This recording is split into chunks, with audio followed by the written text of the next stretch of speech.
Cover the doorway as they start to defuse. Pengu goes for one on the Young. Can he go the second? Min, what are you doing? What just happened? Why are you sprinting, Bio? Hungry. He gets the angry.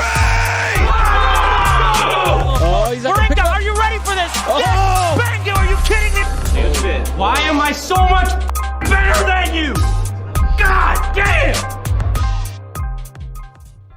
Hello and welcome, ladies and gentlemen, to another episode of SiegeGG Live.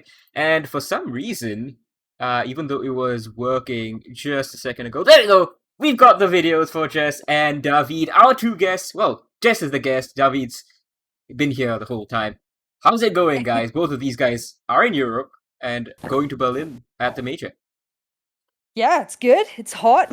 I just got out of the Really practice room sauna, so I'm feeling really good. I'm feeling fresh. Shout out to the players that let me use their You're practice feeling room. fresh, Jess? Yeah, I'm no. Well, no. Whoa, God, whoa. I hope not. Whoa.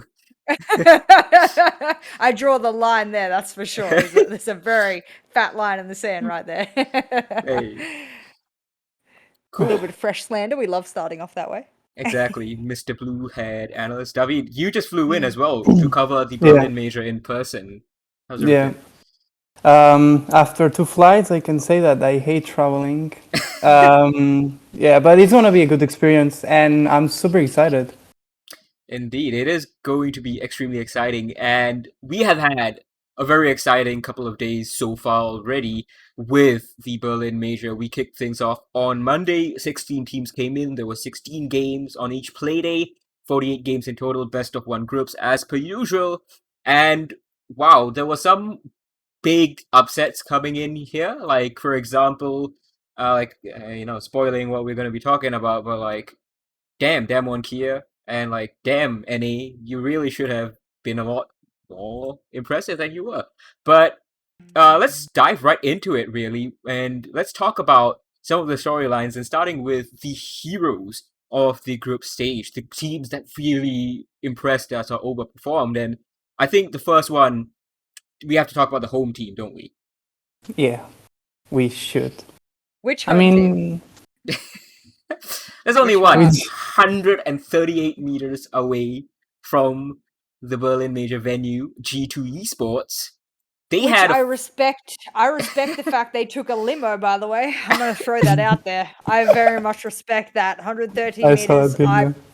You know what? There was no better vehicle to ship the super team over in, so I respect that. Well done.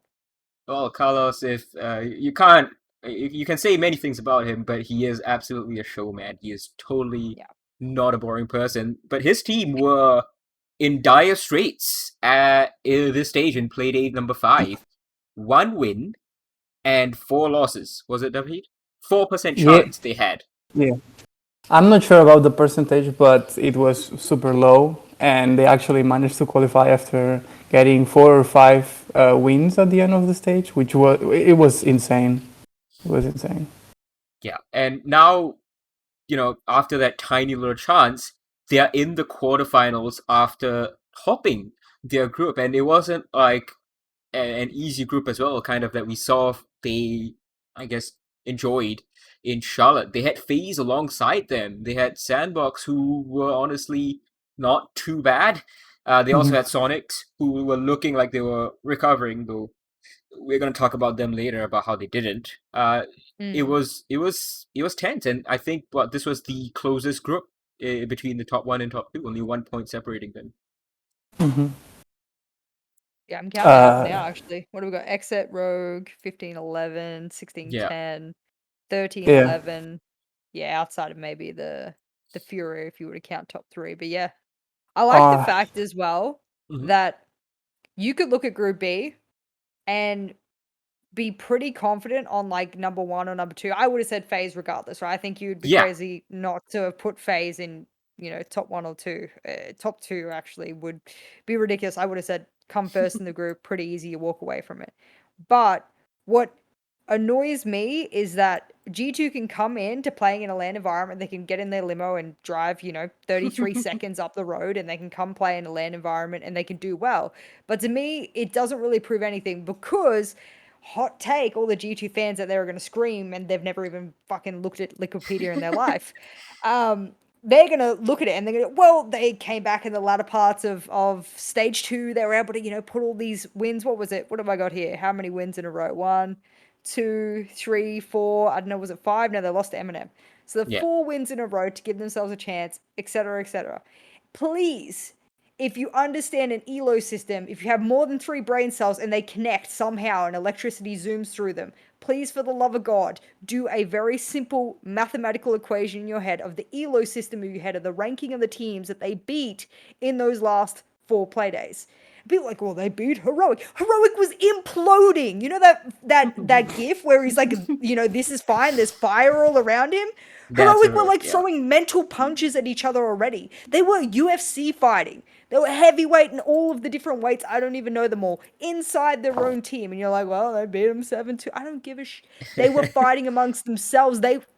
Heroic were their own worst enemy. So all I'm saying is that G2 manages to qualify. That didn't prove shit to me. I'm like, show up and actually do something, because the teams you beat on an ELO system were already low. So now you actually have to do the real business. They come in and they actually do the real business. So all the G2 fans who are screaming at me already to calm down, we got to the point upon which we were getting to, of which they can perform on LAN. And my worry is they beat a down and out Sonics, essentially. Yeah. I don't know how to quantify Sonics. It kind of feels like it that way, yeah. Yeah, like, again, super on the out, change is going to be happening. I don't know how everyone felt mentally about that, but it's going to be a huge mental game. And that was in OT. Then Sandbox, I mean, I love you, Sandbox, but you just shit the bed always. Well, they were with some problems, health problems. Emmy Taylor has COVID. That's true. Envy Taylor has COVID. You are right. That's true. Yeah, I mean, what can you do with that? But my big point here is the phase match. I don't understand. The second one or the first one? The second one. This huge anomaly in the wind. The huge anomaly in the wind. I don't understand if FaZe did that. Not. Let me be careful. No, I actually don't have to. No, you don't have to be careful. You're not a talent anymore. FaZe did that shit half on purpose. I think they did.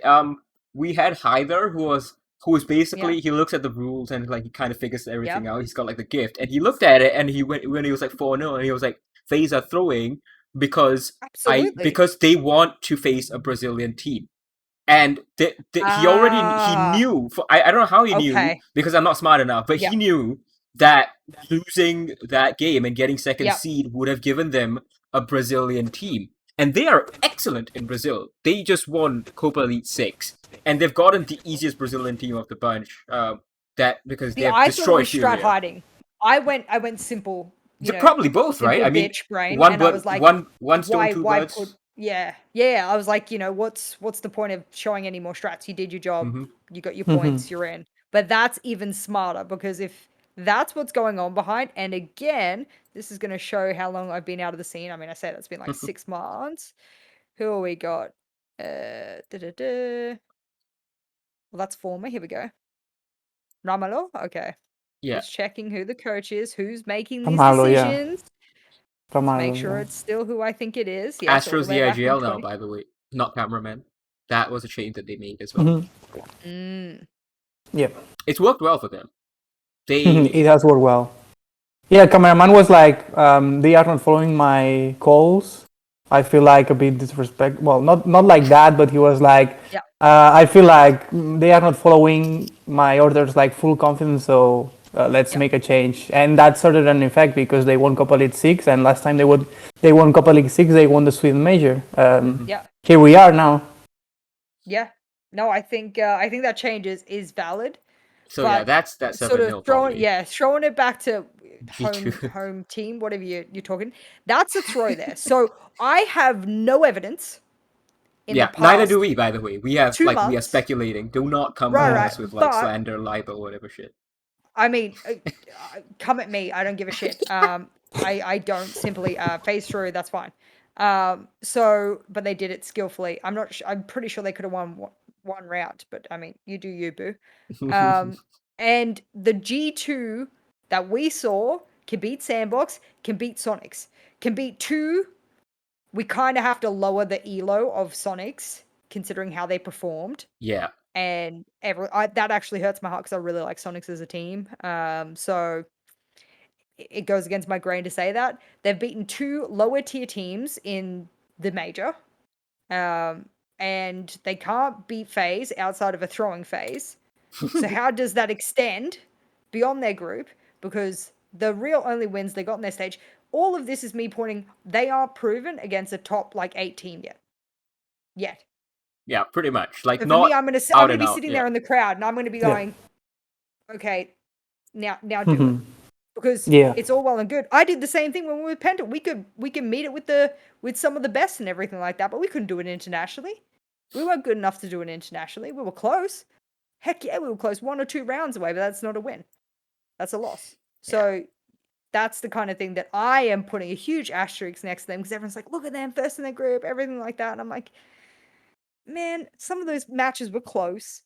They're not unproven. I want to see them go up against Rogue or Xset or even better, W7M, for example. Like, sink or swim, bitch. Like, that kind of stuff. Like, I don't see that happening as confidently as they had some other matches, of which, they might get to face Exit. They are playing Rogue first up, and then after that, Exit's on their side, and then, if W7M finally turn up in the BO3s on the other side, they might face them in the grand final. It's not impossible that would be nice to think that G2 makes it to the grand final, although we'll talk about that in a little bit. But the momentum, I think, that G2 have been able to get, regardless of, I know they are beating quote-unquote bad teams, or worse teams, or equal teams to their level, but they have been building momentum, and that just kind of helps with the mentality and the morale on the side of their team, especially in a situation where we know for sure, Shaz is leaving. The legendary coach is leaving, and the players didn't know before G2 announced it. Okay, that I wasn't aware of. So I'm learning that right at this singular second. Okay, so that's an organizational decision. Yeah, it is. Interesting. And the players didn't know. Is that confirmed, or are the players playing? No, it's confirmed. It's confirmed. Okay. Okay. Interesting.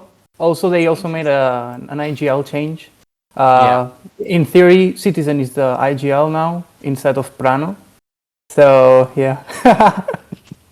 Yeah, and as a result, I know you're laughing, Jess, but as a result, you're gonna laugh even harder, because I don't know whether he was trolling after this, but after they beat Sonics on day 2, Jess, Alamau went on this co-streamer's, this Brazilian co-streamer's stream, and he basically said said, yeah, we are looking to make a roster change. We have been trialing a new player. And I think I've lost these guys. I think I've lost them. Wow. Just, hello? Both of them are frozen. That's not good. That means it's a me thing. I'm going to try and fix this. You guys see them frozen too, right?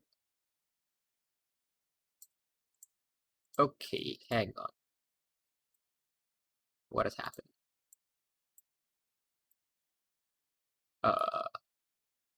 I'm gonna try and fix this. I'll be right back.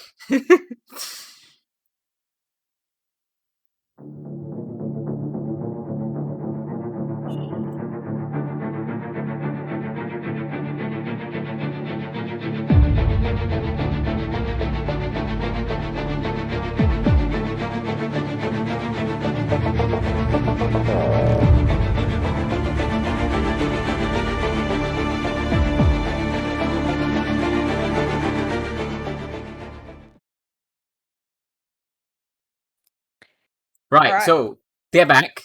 Fixed it. I don't know what happened, but sorry, I cried too hard. Yeah, you broke you broke Twitch. You broke my OBS. You broke my Discord. Okay. So explain to me this. Yes. So you've explained to me the Alamau business of going on the coast. I don't mind players being transparent. I love it too. I'm media. Please be transparent. Love it. Yes, please. For you guys, that's great. I've always pushed for transparency, because I don't think it should be a player doing it because players either lie, embellish, etc. like that. How many times have we caught them out? How many times have I had receipts of players who said one thing and another thing. I mean, people think I got kicked from Penta, and I have all the emails to say 3 weeks ago I'd already put in my resignation. Yeah. And I told the captain that. So people love to embellish, players especially. So I think it's dangerous, unmedia trained. Not that Shaz needs to really care anymore, so he could just let him loose. But I think it's important, that kind of transparency, unless, I mean, imagine you're Prana. Let's assume it's Prana, for argument's sake. Imagine that's the report from Rafinha. Yeah. Right, that's the rumor, that's the speculation at the moment. And imagine you're him. Also, you were someone who was meant to be an IGL, and now you're not an IGL. I could do quick maths. I'm sure the audience could do quick maths as well. So, for the point of not being sued, this is all speculation. That is very much leading towards fact. And as David slowly fades away into the abyss of his internet, I can see him. Yeah, it's you. Change the server of the call right now, Infian. Do it right now. Us Europeans are the ones that are suffering. We are the majority. This is a democracy. I demand a server on our end of the world. Sorry, you come from Europe, who have the famous dictators, so I'm going to take a page from their book. Right. I come from the prison island.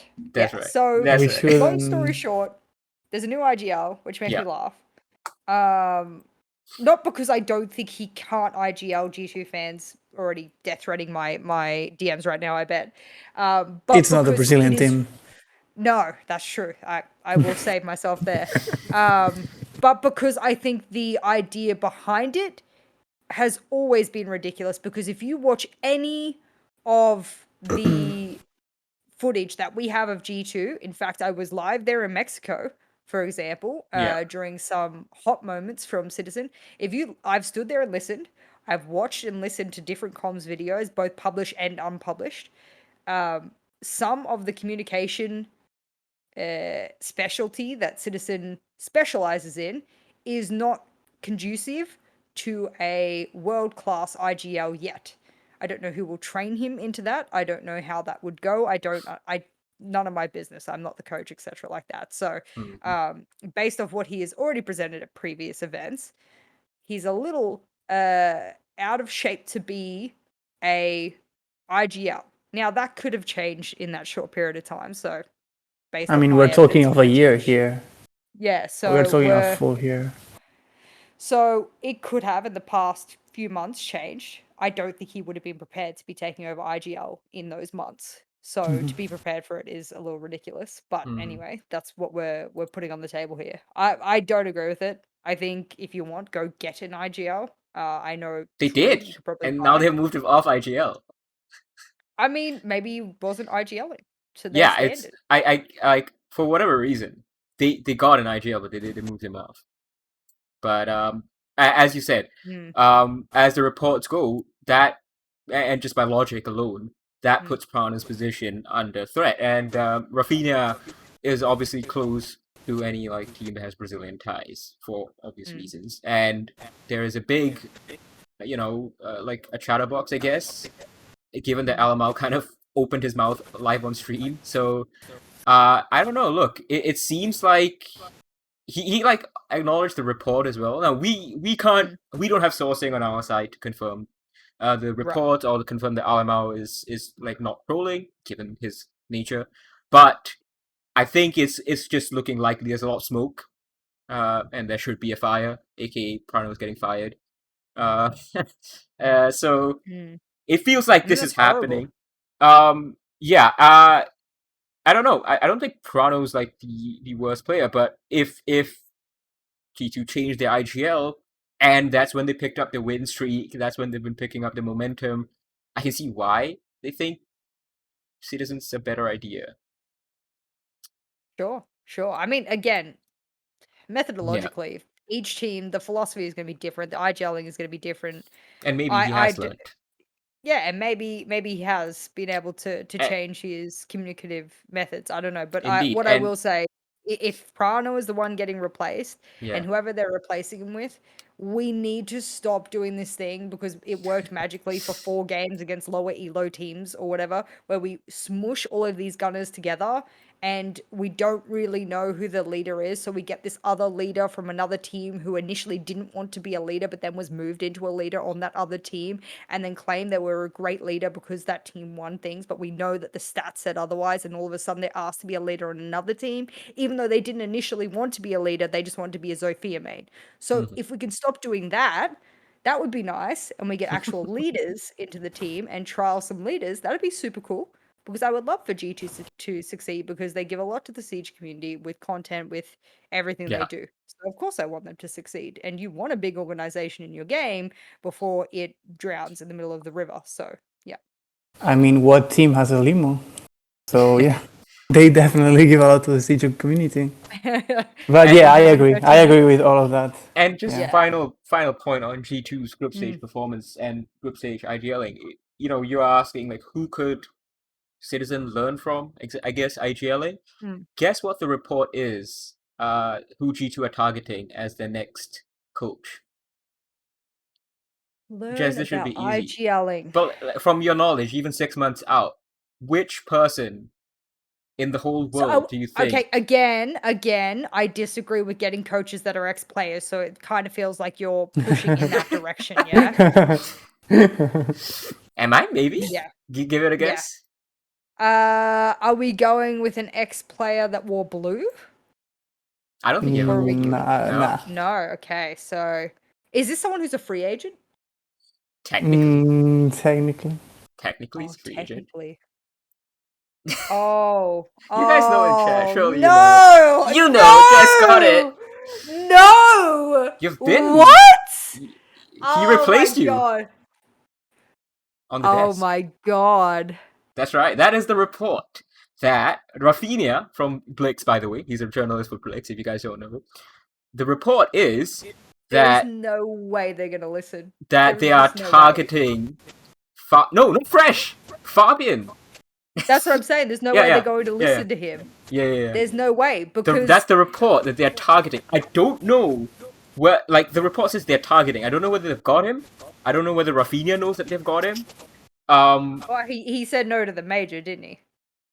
So he said no to being on the desk for the major, which is like, it kind of like either he had standards financially, or you know, he's doing something else. So and we know from G2's AMA, Shaz said the new coach, they didn't introduce him right in the middle of stage 2, but the implication, I think, was in Shaz's comment that he is working with the team for the Berlin major. I also heard from one source, which is why he's not allowed to work the major. Correct. I've heard from one source who confirmed that one source who says that Shaz is working with the new coach. I don't know. He doesn't. The source doesn't know who the new coach is, but that's what has been heard. So, if you connect the dots, if they are true, like all the things that it seems like Fabian is helping out. Now, I think what's interesting is like Fabian's has obviously a great IGLing history, but I don't know how he'll work as a coach, especially given his failings as... The reason I said before that I think that they won't listen to him is because you need a very particular mindset about the game, about work environment, about professionalism, about all of these things to be able to take the method that Fabian employs. He's very straightforward. He doesn't beat around the bush, you know, as the Australians say.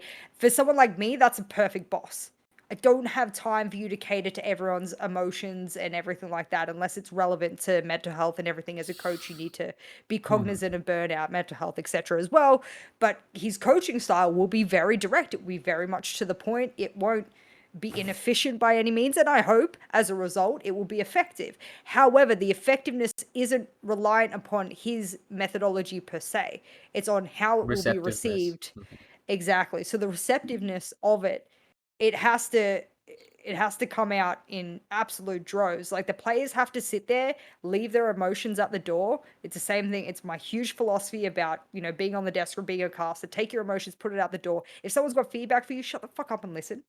I am so sick of people thinking they know better than everyone else and can't learn. So I think that's going to be the biggest trick here, is that you have a team full of players that have excelled in the game already. They individually know how they work best, And if you are going to put a very strong leader there, he's going to demand certain things of the team, as he damn should. As he damn should. If you want the best team, you have to be performing the best. You have to be practicing the best. You have to be being given the best feedback. I think he can give all that, absolutely. Yeah. Do I think he's necessarily coach material? No. I think he can be the best strategic coach / analyst a team could ever have, but they are very different labels.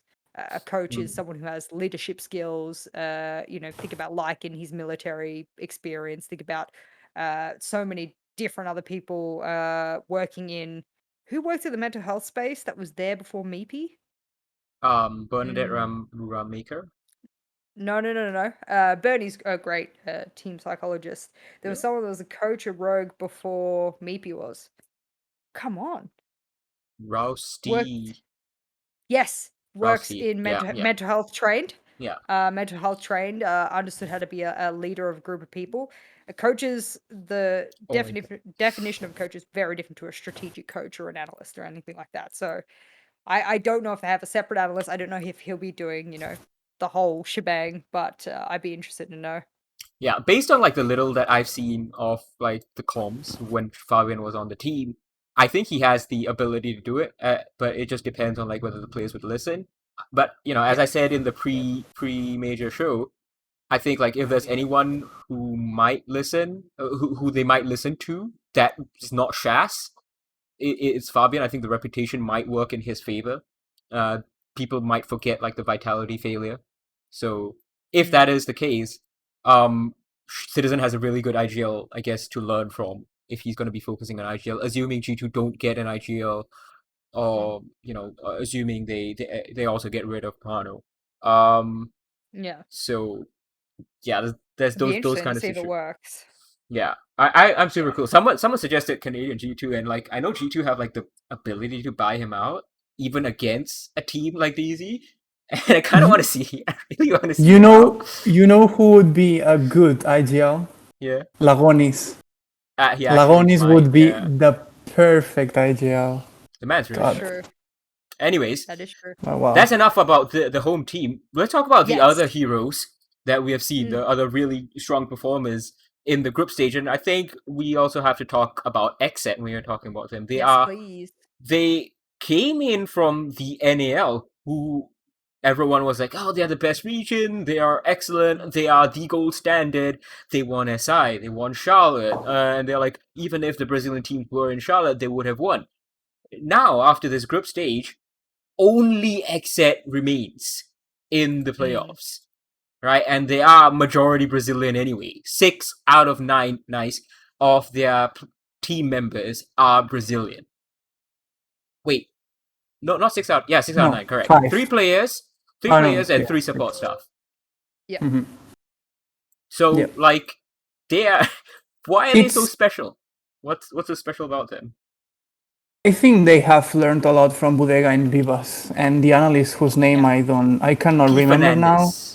Yes, exactly. They have that potential to play internationally that have lacked the NA teams in Berlin, and they have proved that they have like a really strong map pool, and that no matter the opponent, they are going to pull off a really good performance. So seeing them play against Wolves, I think it's one of the best opponents they could get. I'm so sure about that. I think that they are gonna win. That's just my opinion. But honestly, best team from NA, not just because they have qualified on the other 7, but because they have proved that they have adaptation. They have a very strong map pool. So yeah, honestly, one of the favorites to win the whole thing. Is Bodega allowed on stage or no? No, he's not allowed on stage, but like you can't stop him from coaching. Like you can't enforce it, so therefore the rule doesn't apply. And I think this also happened in another esport. Big opinion, Matt. Says fresh on desk. Fresh on desk. I like that he changed his name to that. I think this is one of the stories I can confidently come out. Not that I particularly like Bodega, and I want to make this disclaimer very clear. You can dislike someone's behavior, but still think that they do a really fucking good job. Yeah, you can respect. And respect that Yeah. and put them on a pedestal for that, as long as they're not dangerous, of course. I don't think he was dangerous by making the statement he made. I think he's just an idiot. So I think he was an idiot. He's copped his consequences, whatever. I think this is one of the success stories where you can point out a team that has players in it that haven't necessarily achieved enough to have a big enough ego to go against their coach. Again, I've worked with players that were in the scene for long enough. They thought they knew better than everyone. They didn't have the accolades to prove it. They You're didn't. constantly fighting constantly fighting a battle. I think he had players that were young enough and didn't have that kind of achievement level on their shoulder. Yeah, didn't have the ego, essentially, didn't have the achievements, that he could mold them. He could squish, mold, push them around. And having been essentially challenged by a couple of the coaches in Latin America, they said, go back into coaching, I want to beat you. Shout out. I miss you guys very dearly. I never went back into coaching because I don't want to get stomped by LATAM, so that's never going to happen. That's when you join a LATAM team. That's true. But I had the very big privilege, especially back in Mexico and whatnot, of looking through their schedules. They were very open with me. They were very polite in the way that they gave me pretty much an inside look into how they operate. And I think the mentality, the philosophy, the working methodology of the Brazilian coaches, players, Twister, you got the likes of Bodega now, etc., and they're bringing that to a different environment that has never seen that kind of work ethic before. Yeah, I think that's a huge coaching success story. I'm happy to stand behind Bodega, not as a person, but as a coach, and say very confidently that's a success story, not because the players weren't good, but because they weren't refined. And he came in with the sandpaper and went, there we go, and now you roll perfectly. That's all that was. And he put together a good squad of players. Yeah, Bodega has not won anything.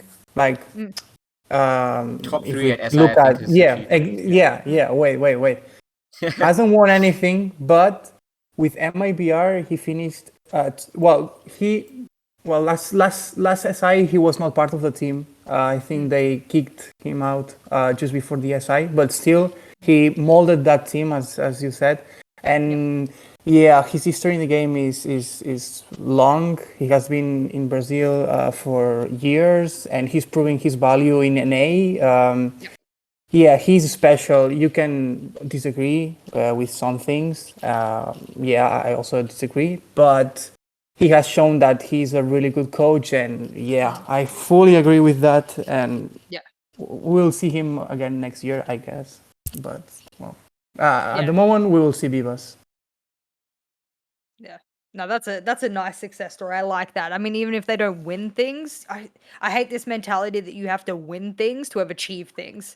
I think that's absolutely ridiculous. No, like personally, like as a person, you're proving yourself that your methodology can be successful. So that's just like a success. It's a success, but you don't need like the medal to prove it.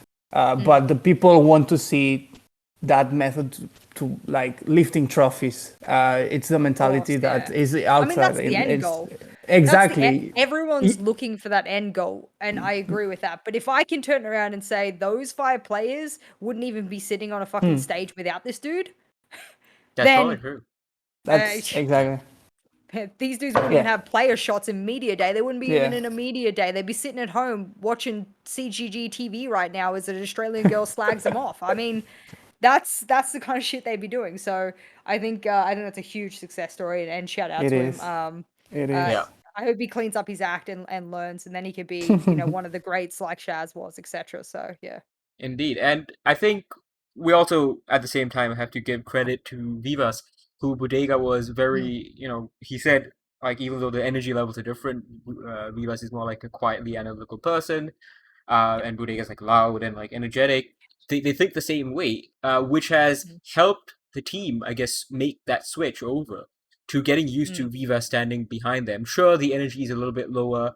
The coach is not slapping their shoulders and like fist bumping them every single round, or like, just dealing all that stuff. But that's transition. That 4 games at the end of the NAL stage that Vivas got after his visa was approved for Las Vegas, those were hugely important. And it's really looking good with the whole setup, because that's what sunk them pretty much in Charlotte. Not to say they would have definitively beaten Astralis in the quarterfinals, but we basically talked to Kino before the quarterfinal, and he was like, yeah, we can handle Bodega not being there. And then we talked to him right afterwards, and he was like, we could not handle Bodega not being there. We had no idea when to call timeouts. We had no idea how to basically stop the arrest of the decline that we're having, and we just got outplayed. We just couldn't adapt well enough. That's what a coach would give. And now they're used to it. It's a different coach, but they're used to this new coach. And that's, I think, a big plus point in their favor, to a point that where Fresh, the opinion that Fresh says is a hot take, except maybe winning the whole thing. It's not outlandish, I think. They might not win it super smoothly. It might, they might drop maps here and there. They might go back and forth, but they have the quality in the players, and I think the coaching, as Jess was saying, to do it. And I think that's also reflected in the stats. Their players are at the top or around the top of two important team stats, KOST and the plants. DS leads with KOST, 79%, and we have seen him get absolutely, catch on fire and just destroy people in the server as well. And Forest has, Kino has 8 plants already, the second highest so far in the group stage. My problem is that when your highest rated player is a support player, I got a problem with your system. So I like your idea. No, he's not the highest rated. He just has the highest KOST. Kino's the highest rated on. Well, that's what I'm saying. Oh, yeah. So, that's what I'm saying. So if you're a support player, yeah. And even let's say DS, for example, your flex, you're close enough to a support at that point if you think about what he plays on defense and whatnot. If you're upside down and you've got this upside down pyramid for whatever reason, the finger means a below. Your finger mates are your bottom rated. Less than 1.0 They are very rating. inconsistent. They are very inconsistent. Both Gomez and Spirits are very inconsistent. Sometimes they drop a very good performance, but then they somehow disappear, and Kino and the rest do the job. But yeah, they are very, very inconsistent, and it's a best of 3 games from now on. So there's no time for being inconsistent. So yeah. My problem is not that I think, because I know Spirits and Gomez are incredible gunners. I'm wondering whether or not they're everything for Yoga, Kino, for example, is all melding together well, especially in their roles. I don't know, maybe on an individual level, maybe on a duo level, maybe even a trio level, if you want to put Diaz in that kind of trio holding hands kind of thing. I'm wondering if there's a disconnect between enabling your roam clearers and your entries, or enabling your roamers, for example, and the way in which the communication happens for that to be enabled. That's the biggest thing, that when I look at stats like this, and huge arguments came out back in Penta, and when I was with Samsung Morningstars, the players were very receptive to this kind of analytical breakdown of our players are failing here. 90% of their role is to achieve this. And they are failing in this particular statistical area, and you're failing at it. How do we allow you to do that? So we would turn around and we would do triangulation. The 2 roamers must push together, and in every scrim, if they don't trade within 3 to 5 seconds, you failed. If you didn't waste a certain amount of time, you didn't shoot these amount of drones, you didn't fall back by the minute 30 mark, whatever these little sub goals that you set in order for them to be able to be successful in their role, that might be the disconnect here. Exit might be 6 to 12 months away from cracking that code and kicking off. I don't think it is now. Just because, and people say, you just looked at the stats. I watched the games too. There is a disconnect between the success of some of your star players and how they're able to be those star players, because they're not being elevated by the support players, who are therefore taking the limelight because they have to do the heavy lifting when those players die, when they're not there, etc., etc. And it's easier when you've got dead players on your team who are on drones and calling for you to look more successful than when your entry has no drone and or goes in and face checks something. So that's something people forget all the time, and I hate that. Because we always elevate, great entry players, big fraggers. Citizen was one of them, for example, for that long period of time. And that's when they're successful. When they're unsuccessful, we say they're shit. I like to say it's a team error. Yeah. because someone didn't allow them. If they're missing their shots, that's something very obvious though. Like you watch a game and you're like, your mechanical aim, you were droned in, bro. You should have won that. You had the advantage. There was a yellow ping. You lost 5 of the 8 engagements you had with yellow pings. You actually suck. I can, get on that boat. But yeah, no, that's a team error. That's a huge team error. Although it does seem like that is like the Brazilian staple. I'm just going through the stats of like the Brazilian teams. Like NIP, the Finca mains, 3rd rated. The Ace is above him. FaZe Clan, Finca main, 3rd rated. Thermite's above him. Yep. Furia is the only one where like the Fragger leads Fantasy, obviously by a massive margin. Same thing with W7M. Finca main, 3rd rated. But this time GDN, the Thermite main, is below over on W7M. So it just feels like this is a very Brazilian style philosophy that XZ have clearly brought on through Vivas and Bodega and Fernandez. I mean, are we talking about this event? I mean, just in general, I guess. The stats, but just the Finca mains being where they are, the stat that I just set out was from this event. With W7M, I have to disagree a little bit because Bobs and Case are the best players in the team. Well, if we look at the Brasileirão and Copa Elite 6, obviously, here Bobs and Case are the deadly duo in Brazil. They are going to get the most of the frags from that team.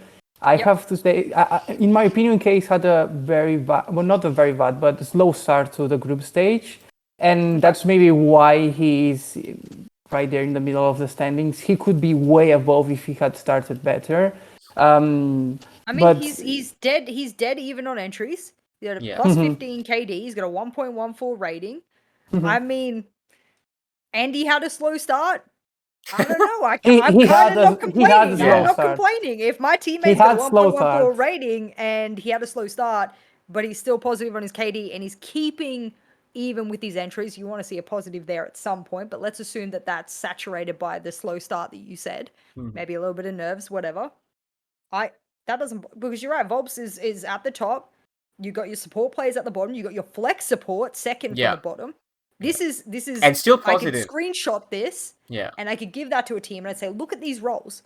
Almost perfectly in chronological order are they from top to bottom. Fragger, support.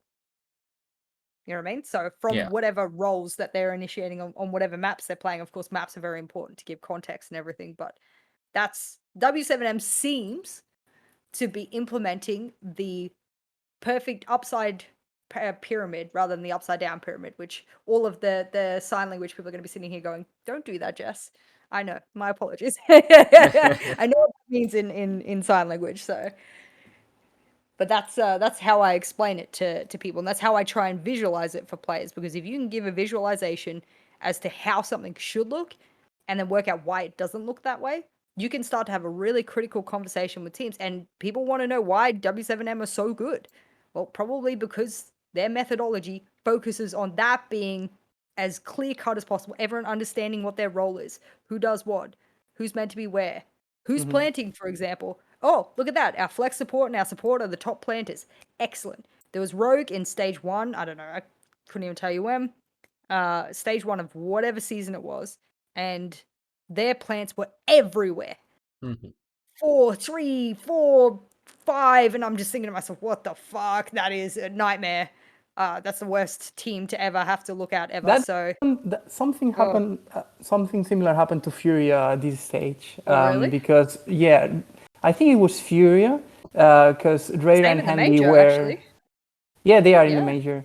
Because they've got 1-2, 1-2, 0. Yeah.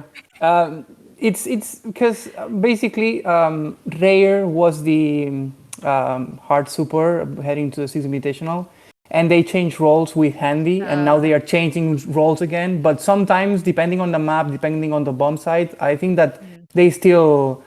change it, so that's why the numbers are spread and not just focus on one player, which is great because it shows that all players can adapt to a certain play style for a certain round, which is great.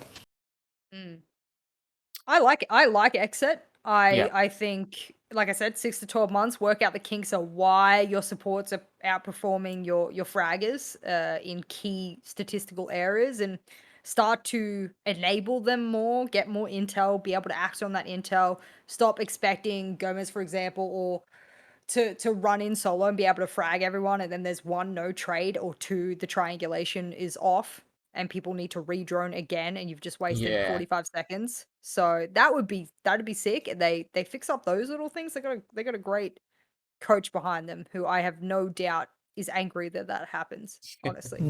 Indeed. So, And we were talking about W7M, so let's, I think, continue on that, because they are also big heroes here out in this group stage.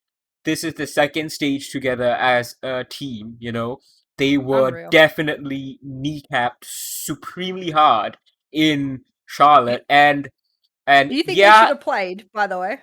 I gotta ask. Do you guys think if... Yeah, I think it's fine they played. You think it's fine that they play from another location? I disagree. No. Okay. Wait. So Continue. hard. Continue. I just think it's like I think Ubisoft needed to remedy it another way. I don't think you should have flown people into another country and forced them to play on ping and stuff. Yeah. Well, don't hold it in US is the answer. But like once that's done, once that's done, I guess you can't. I mean, how many times have APAC not been allowed to go and they've just said stay home? Yeah, I mean, elevate. You know what I mean? Like, elevate. At some point, you got to make. Yeah, I mean, you got to make a decision at some point. I don't know. I think they made the best of it that they could do considering it. I think what was really annoying about that was like how much of a bitch, bitch fit that W7M threw on Twitter and everything about it. Yes, they got. Okay, they're young. No. I want to say this very clearly. And they're clearly not media trained. Yeah. We are talking of JV, who joined. He's 18 just years turned 18. Yeah, Bulbs is 18 years old as well. Yeah. The only experienced players are GDN and Casey and Hertz. They are the ones GDN that are experienced. Exactly, GDN, exactly. But the other two, especially Bulb's best friend, I think, is Alemão. They are all the time talking on Twitter, so that says it all. So yeah, they are not trained at all. But whatever that happened, that was annoying. I want to give my opinion. I think that if W7M was given the chance to play from Charlotte, they would have maybe not won the major, but ended between among the semifinals, among the best 4, because they're showing it now. Dark Zero only lost 1 game in Charlotte. Guess W7M. Against who was it? Exactly. Yeah. W7M. Exactly. And coming from Brazil, they had only lost 1 game on overtime against INTZ in the very last play day, when they had nothing to after play winning for. 8 games against the likes of FaZe Clan, NIP, Team Liquid. And we're talking of rookies, 2 rookies and 3 players that were fighting to avoid relegation less than a year ago. So it's insane. I'm sure that they would have ended among the best 4 in Charlotte, but visa issues.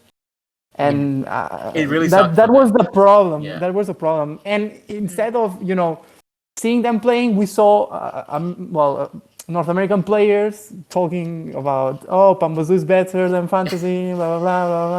And that made me so mad because, we missed it wasn't a fair fight.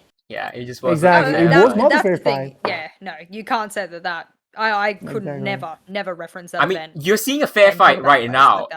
And they this stage, they had last stage to set the record for longest win streak. This stage they got, I think, second longest win streak. So they're second to themselves. No, they have the first and second longest win streaks in BR6, right? Not the second. No? Not talking about long streaks, but stage 1 they ended with 24 points in a single stage, which is insane. Yeah. That's the record. And then the second best stage ever in Brazil is stage 2 from W7M with 21 or 22 points, which is insane. They have only lost 3 games so far in Brazil. Excluding Copa League 6, okay? Because that's not a thing. W7M haven't looked the greatest in best of 3 games. And they have never played a best of 5. So that's something that maybe we see that they struggle internationally. So we will see. Maybe. Yeah, maybe that's my only doubt about... That's my only concern about this roster. They are my favorites to win well, not my favorites because I think that FaZe Clan has like the strength to win it, but also the experience. W7M doesn't have the experience, but they are one of my favorites to win it, and it makes me mad that people are like they didn't expect the W7M to play that good. You should have expected it. You may not have liked it, but like W7M are really good. But I mean, sorry. Again, people don't know what they're talking about. People don't know how to even spell Liquipedia in their web browser. So we're talking about people who have opinions on, and if you can spell Liquipedia and you still made the opinion, then I don't know, maybe you're just stupid. But I think there's just a bunch of people that came out and said all of these things, and they couldn't for the life of them open up Liquipedia and look on the Brasileiro, and I can't say it. I know I get it. I've got the BR6. awful accent. The BR6. Two of us say BR6. We are not good enough. Thank you for saving me. The BR6. They could look on the page, and even just from a win rate perspective, point perspective, SiegeGG stats, they couldn't open any of it and give themselves some kind of evidence before they start making these opinions. Those are the kind of opinions I look at and I laugh and I disregard. Then there's a bunch of them on Twitter. These are people that even have a standing in the community who go, they're unproven, blah, blah, blah. And then I just zone out because I'm like, you don't care about the evidence. You don't care about the experience and whatever else we bring to the forefront. Maybe it's the academic in me, but I can't be bothered with these kind of people. So if anyone comes out again and says that, I mean, at that point, they've got 3 brain cells and they're at other ends of their head and they're not connecting. I would just ignore them, to be absolutely frank, because we've got people like SiegeGG spilling the facts and the stats and everything like that. And yes, maybe on game day it plays out differently. They're not used to a best of 3. They're not, they didn't sleep well. They ate bad. One of them's got fucking COVID. Who knows, right? There's all these other contextual, things that we never know at an event. But the stats show that W7M should be one of the most dominant teams in the entire fucking show up on that stage this weekend. They should. If we take the facts, they should be the most dominant team on that stage. You just have to look at the Brasileira overall standings. Yeah. It's W7M with a round difference of plus 56, while Liquid is in second, 14 points behind with a round difference of plus 16 or plus 19, something. It's when insane. W7M beat teams, they destroy the team. Yeah. It's a very strong performance. But, funny thing, I know we're talking stats, and I know obviously a lot of things change. It's very interesting because we highlighted this for Astralis earlier pre-event, and it actually turned out to be like a harbinger of doom. They don't have a lot of players in the top 5 of the stats leaderboards. They don't have any players W7M in the top 5 over here. You got Interesting, isn't it? Yeah, and that's the same thing we talked about Astralis. We're like, oh look, Astralis, Charlotte Major Grand Finalists, they don't have players. Maybe they're working better as a team. But as it turned out, Astralis just didn't turn up here in Berlin, and I think maybe that was a reason. They didn't have any of the players leading the rating in the top 5 for rating, KD, entry, KOSD, clutches, and clutch. The only stat I would care about my players leading in any of the statistical areas. Well, yeah, outside of wins, but if we go to the top 5, like the SiegeGG top 5 leaderboards, you've got rating, you've got KD entry and stuff like that. There's, what, I'll give 2, but mostly 1. Let's stick to my original idea here. Is that if I see rating, KD, entry, cost, clutches, and plants, survival, the only one I care is plants. I don't give a fuck if every other era, rating, KD, entry, cost, clutches, my team doesn't have a player in one of the top 5 of that. Why? Because if you're W7M and I scroll down and I go to full stats and I group them by team, and I go all the way down and I say, okay, well, none of them's in the top 5, but how are they performing in a rating threshold? What is their threshold? Are they 0.09? Are they 0.90 away from each other in a team environment? How are they performing as a team? Oh, would you look at that? They're all stepping up. So no one can be a star when everyone's being a star. Yeah. No one could go into a top 5 because everyone's holding hands. If I coagulated all of their stats together and put them in a top 5 rating on a team per team basis, they would be in the top 5. But they can't because we do it on an individual basis, don't we? So that is how I know the team is succeeding. outside of the plants, I would love to see more plants. But when you're shitting on your opponent so hard that the diffuser never actually touches the ground and no one breathes before it does so, I'm happy to let that one go. Yeah. I'm happy to let that one go. Yeah. Yeah, and I think the main difference from that point from Astralis about Astralis' point is like Astralis did dominate in the NAL. They crapped the bed here, Right. but international is different from NAL. W7M Yeah. have got these stats internationally, so the fact that they don't have like players in the top 5, I think, is not the worst. Although it could be like the signs of like some bigger problems that they might be having, some tactical naivety that they have. Maybe someone will expose it.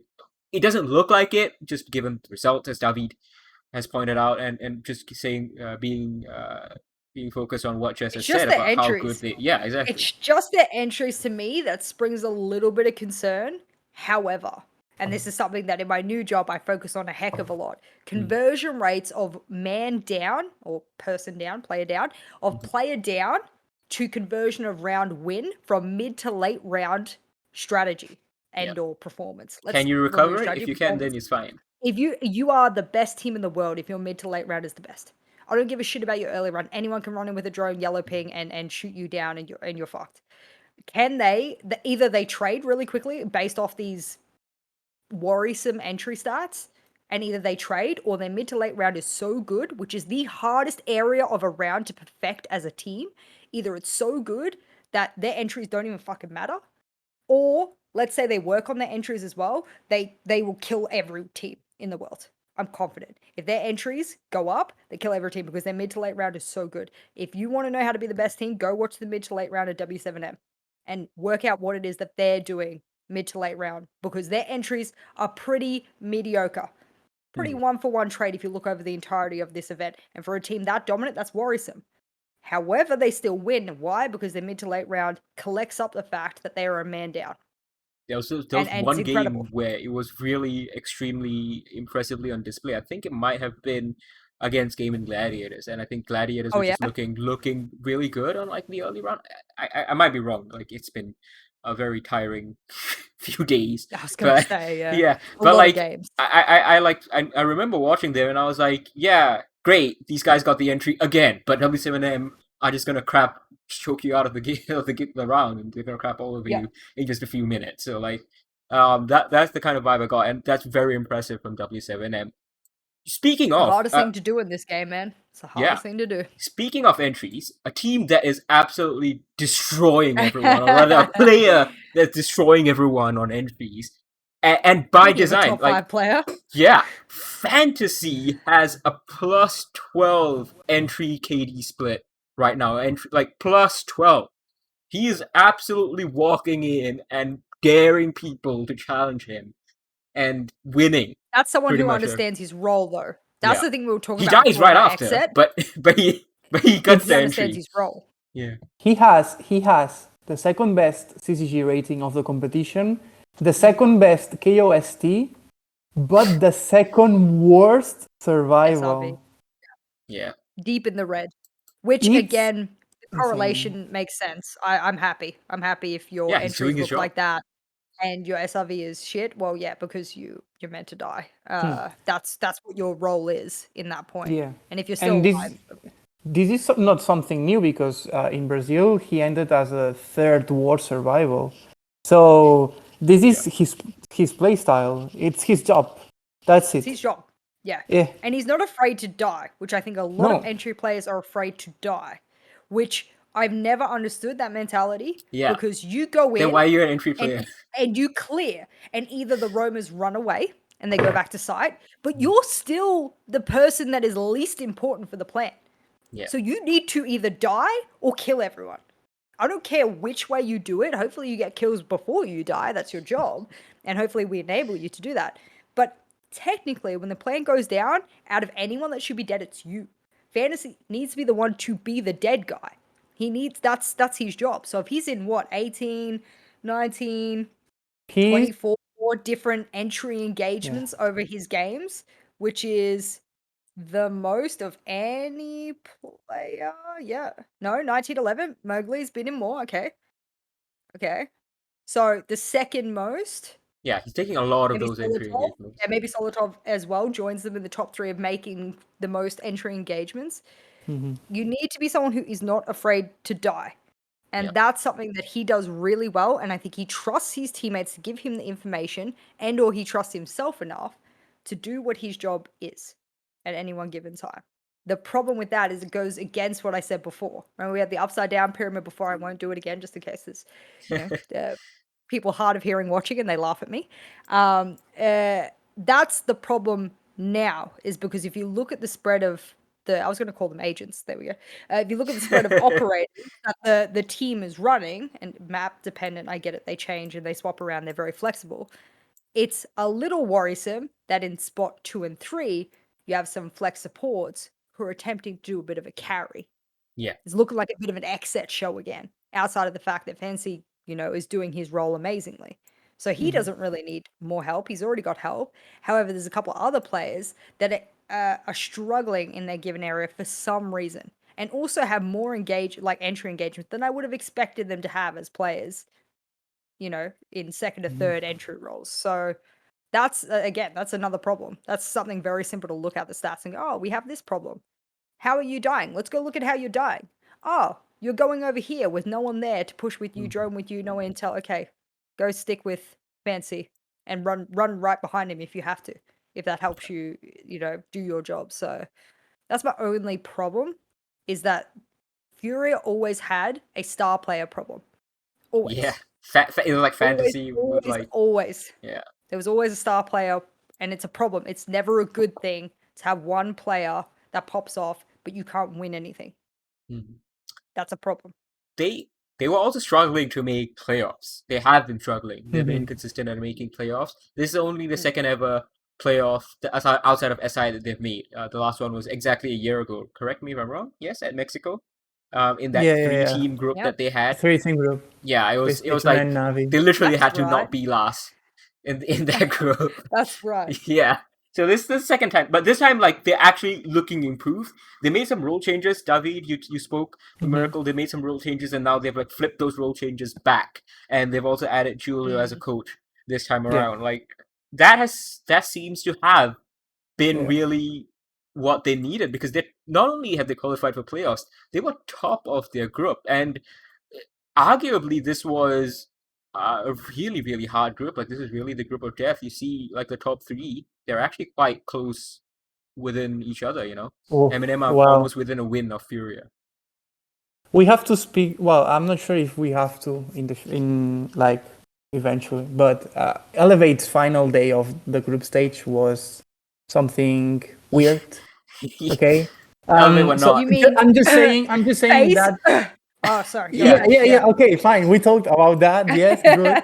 But I'm just saying that if Elevate performed as per usual, maybe the standings wouldn't be as as now. Okay. M&M got back to the fight.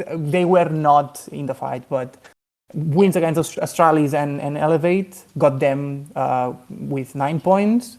Which is, I think, maybe it's not the real number of points they should get. You could argue that Elevate beat Furia the first time around anyway. So, like, Elevate, if they tried, they could have beaten Furia as well, which is just reset the thing and just compress the field. It'll be Elevate on 11, Furia on 10, M&M on 6, which would actually be even closer as a group, I think, in that regard. Which, like, I think at least, and by the eye test as well. Look, you have Astralis 8-6 M&M 8-6 Furia, Elevate 8-6 Astralis, Elevate 7-5 Furia, all in one day. This was, like, before everything started falling into place, teams were super close together and, like, performing at each other's level.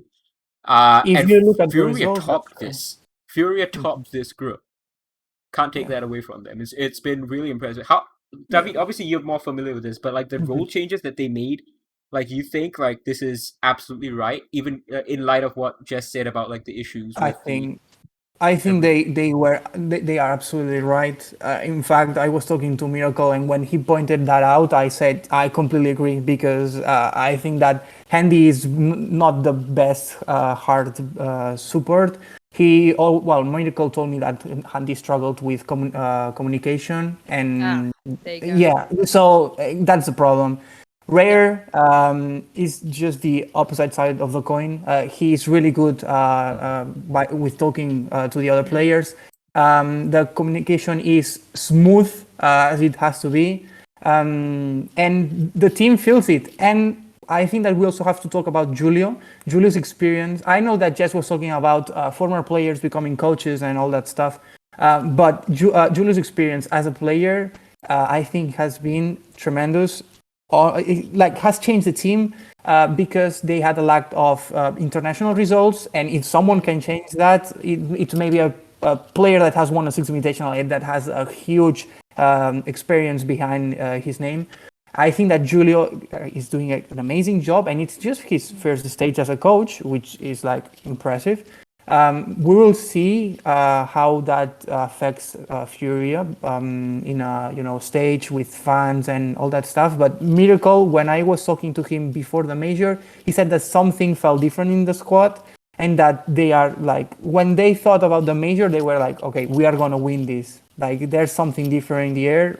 We can win this, and they are, as of now, they are doing pretty good. I don't mind role changes.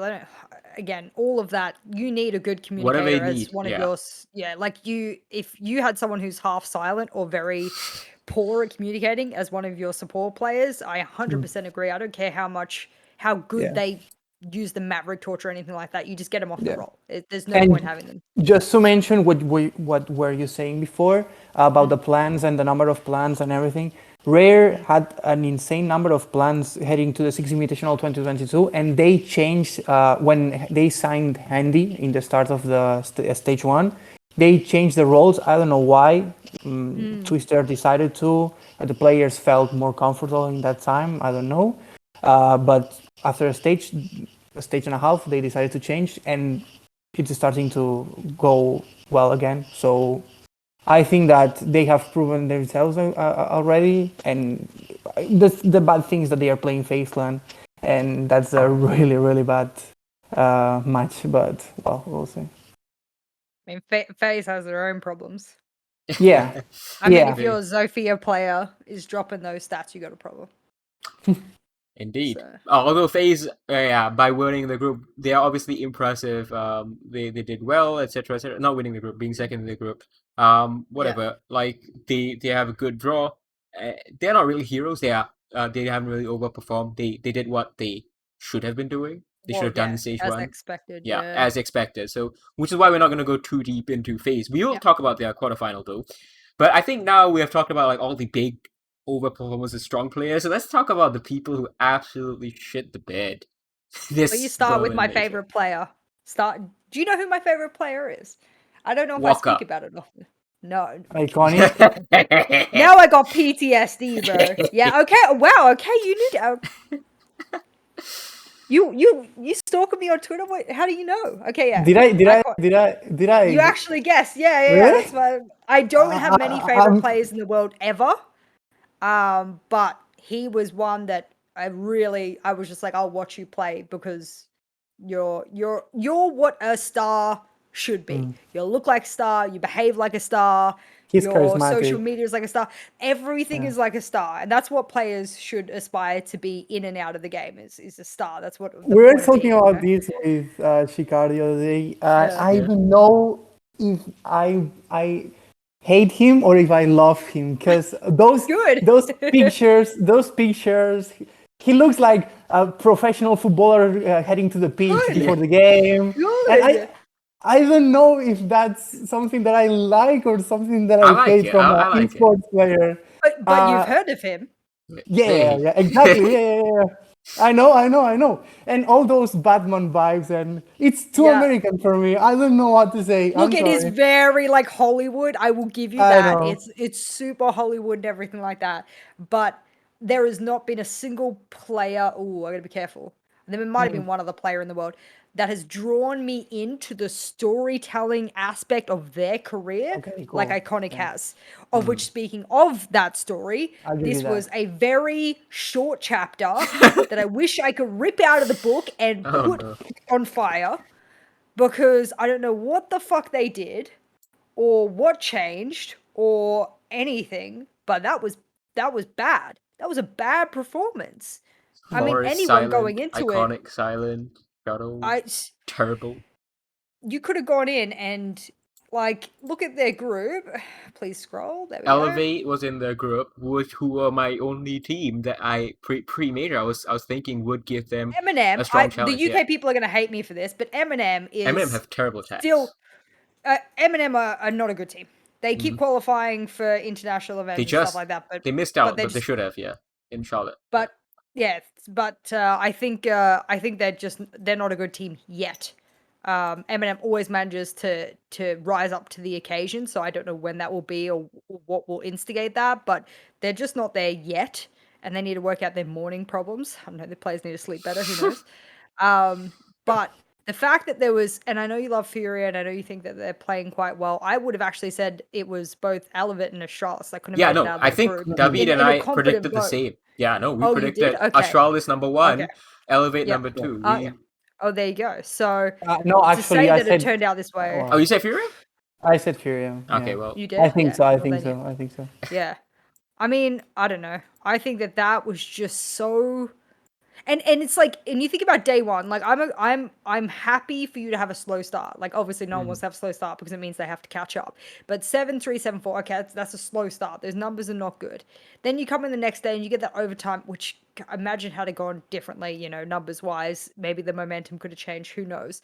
You get that overtime win against Eminem, which in my opinion you should be beating confidently in regulation. But anyway, then you go on to play, you know, how many games later against Elevate, you go overtime again and you lose in overtime just the next day to shit the bed again and throw another 7-4, 7-3.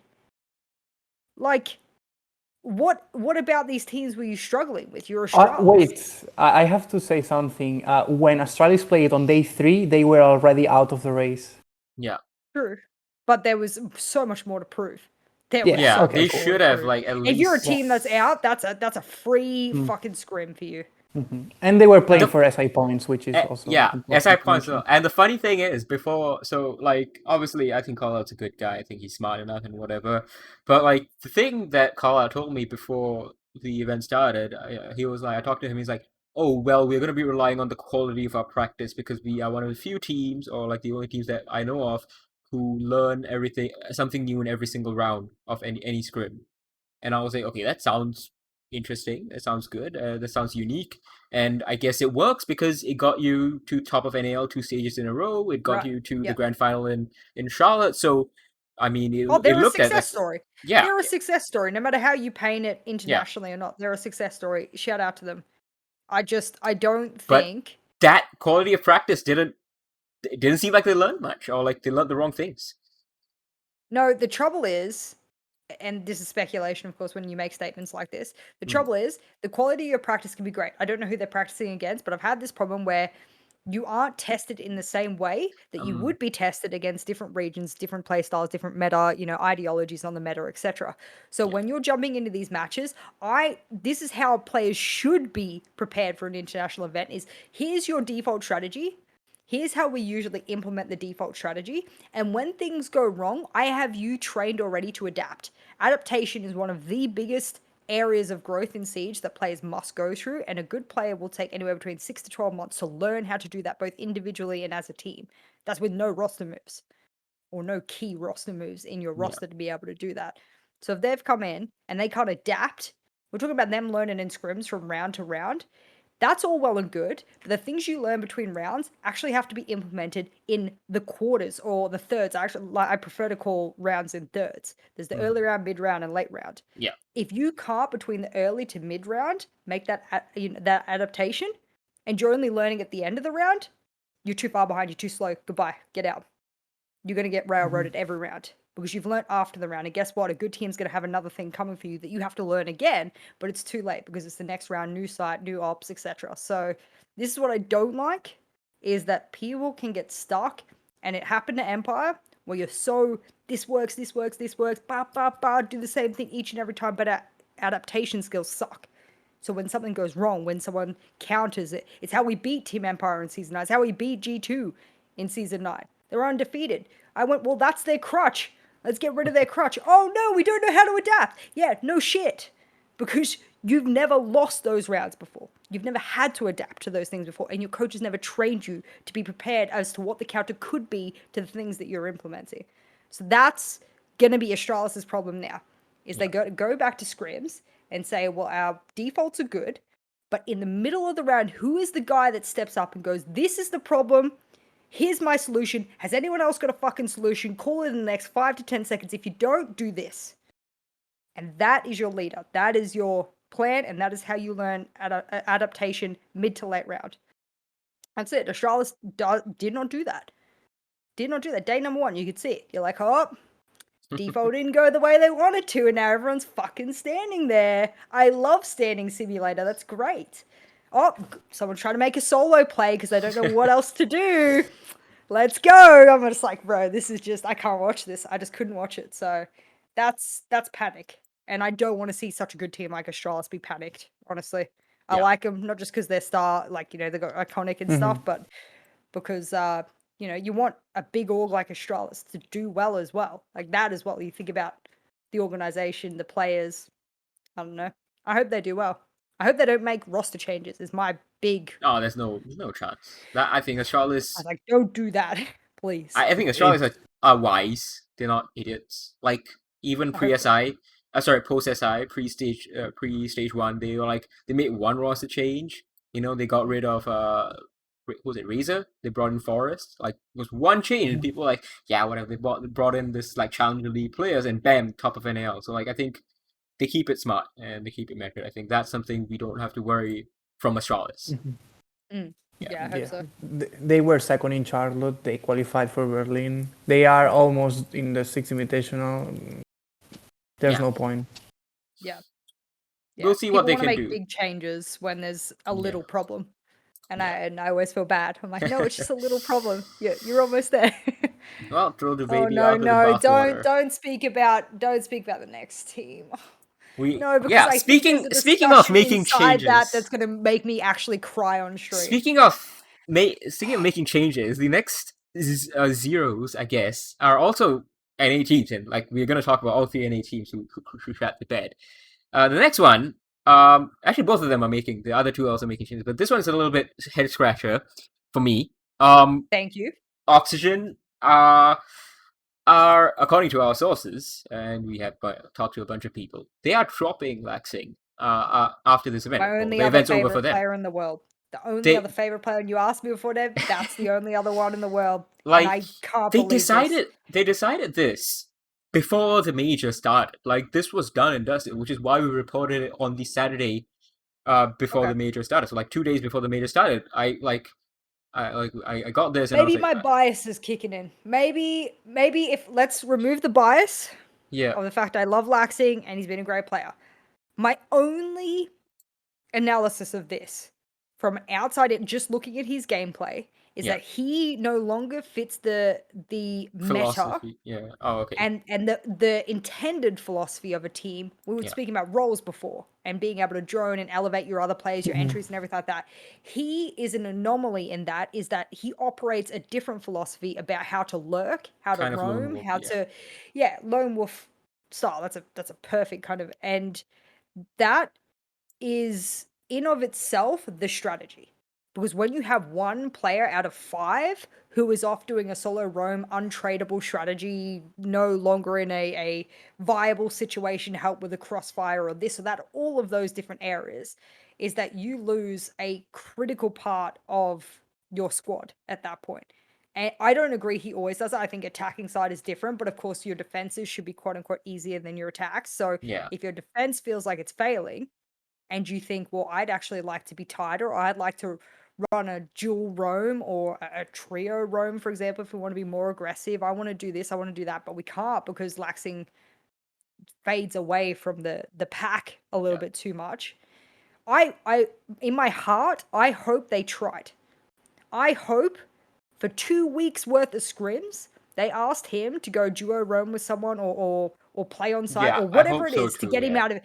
And they tried and they tried and they tried, and for whatever reason, because he's been such a legend in the game for so many years, he just couldn't break that cycle. And he said, I hope, because if it's not that, whoever's in charge of making the decision should be fucking ashamed of themselves for not giving a man who has given a lot to this game, an opportunity to change his playstyle for the team in a way that would help them achieve their new methodology and goals. Because I have sat there pulling my hair out with players for months on end because I wanted to give them a chance because they're a great fucking player, because I know they could change if you give them enough time and you give them breathing room and you give them the stairs to be able to climb up to that new area of growth that you want them to. And if they can't do that, no problems, you tried, see you later kind of thing. So that's my big thing, is like, whoever is making the decision, I hope you did your fucking due diligence. Otherwise, I hope you realize you're removing someone's career who possibly could have helped you continue on what I consider to be, you know, some of the greatest eras of this team's existence, really. Yeah. And it looks like that 100% affected the team. Like, Laxing had a banger event. Like, he's got a 1.25 rating still. Okay. Let it go, bro. Number five. Like, and like, I know in the article when I broke the news, I wrote in, I looked at his historic stats, and like, he's never been playing badly. So I guess it really is, but if as he's you lurking said, and getting those kills, but like, if he's if the method upon which he's getting those stats goes against the majority, it seems like after 4 years, these guys are like, okay, what, this is enough. We have tried. It's not working. I think what is weird about it is the timing. They just came off of the semifinals in Charlotte. They just came off of 2 roster changes pre-Charlotte, but you want to win. If you're Oxygen and you've always been there, you can build up to it. I don't know. As you said, you know, you can work to improve with these players, and this roster is new. Newers was not like a crazy good performer in stage 1 either. Laxing, Fox A, the majority of the team are players that are just are fucking sick of it. Yeah, like, if I'm then, I'm just sick of rocking up and top 8 or whatever, and then I'm see you later. Like, that's what it feels majority like, of the team. Yeah. If you're the majority of the team, I'm interested. I like the fact that he hasn't made a comment on it either. That I like a lot, because Laxing is one of my favorite political speakers of the esports scene. Outside of Parker, he's got good takes. He's very fine tastes. That's an interesting one, is that he's willing to let everyone say whatever the fuck they want, and he just gets to sit there and go, you know what, either I get bought out by someone else, or I hope there's no retirement in that statement at all, because he's still playing, obviously, optimally. As well. But I don't know. Maybe there's another roster that could take him and just run with him. Let him be a flex frag. And definitely looks like him. Yeah, throw him off looks of like him. He was. Has anyone on Oxygen tried to do that? And that's a genuine question. I actually don't know. Has anyone followed him around the map and triangulated and crossfired with him and used him as the man, even if he's not playing? I think what we Fox probably has, given their long. Out of all the players, I'll have to assume that Fox 100% has tried given the operators as well. You would assume. I'm wondering if you just let him, you put him on a frag roll, not an attack force, we're working defensively here, and you just played off of him. How does that look? Of course, it means the strategy revolves even more around him. Yeah. But I just want, I don't know. I would like to see it in a competitive. Scrims are fake news until you get into a match there. Yeah.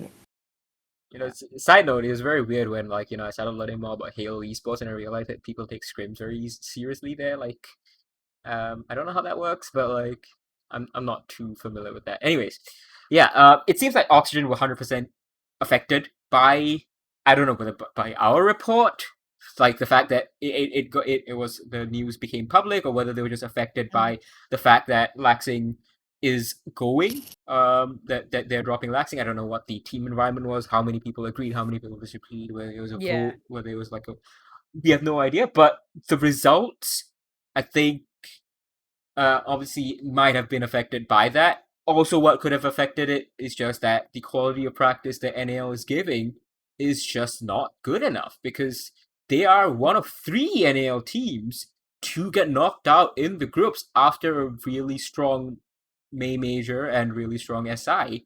And I would say really strong SI, but really it was TSM that was really leading the way in SI as well. It's not really the entirety of NA. So I don't know. Maybe the NAL people bought into themselves a little bit too much, drank their own Kool-Aid. I don't know. I think the group of death that they got put in, because Wolves has some of the best support staff in the world. Yeah. It's tricky for me. Like I spoke about that elo system, that mental elo system that I do with teams of ranking, like what their wins mean and everything like that. There are 2 other teams in their group that I would put on a very strong elo system against them. And so to have to win up against them, whilst obviously there's background noise happening with, roster changes, maybe people, took a vote and everyone's very uncomfortable. I mean, it's very hard to look someone in the eyes when you just, when you just fired them from their salary. Exactly. I mean, like, that's a very, very difficult thing to do. We fired you, but like you have to come into work for a couple of weeks. You have to play, and you have to be professional, you have to talk situation. and trust your teammates and stuff. I mean, there's a lot of that doesn't happen. It's a shame that they don't have like the press conferences like they used to in like previous majors, like during the group stage. Because I would have loved to slam some questions towards or Oxygen about this. Absolutely. It's a shame it didn't work out. Another team that also failed, that already decided to make a change, Sonics.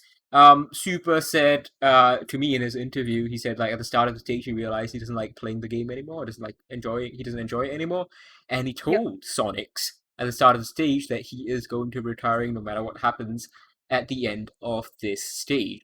And they obviously qualified here to Berlin. Now the Berlin major is over. Again, I don't.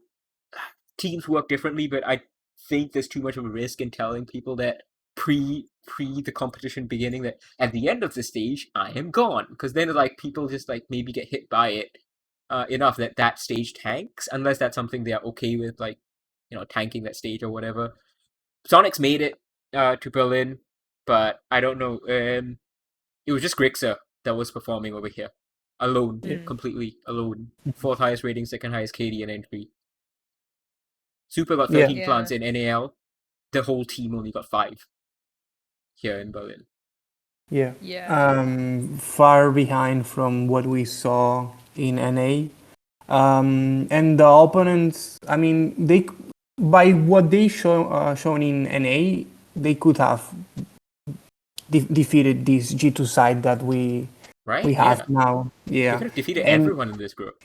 And in fact they defeated the only team that I didn't expect them to defeat, which is FaZe Clan, and they couldn't perform against Sandbox either. So it's just a bad way to say bye to Super. I mean, there are lots of memes, and you can have your own opinion about Super, but it's sad to see anyone him who does that like this.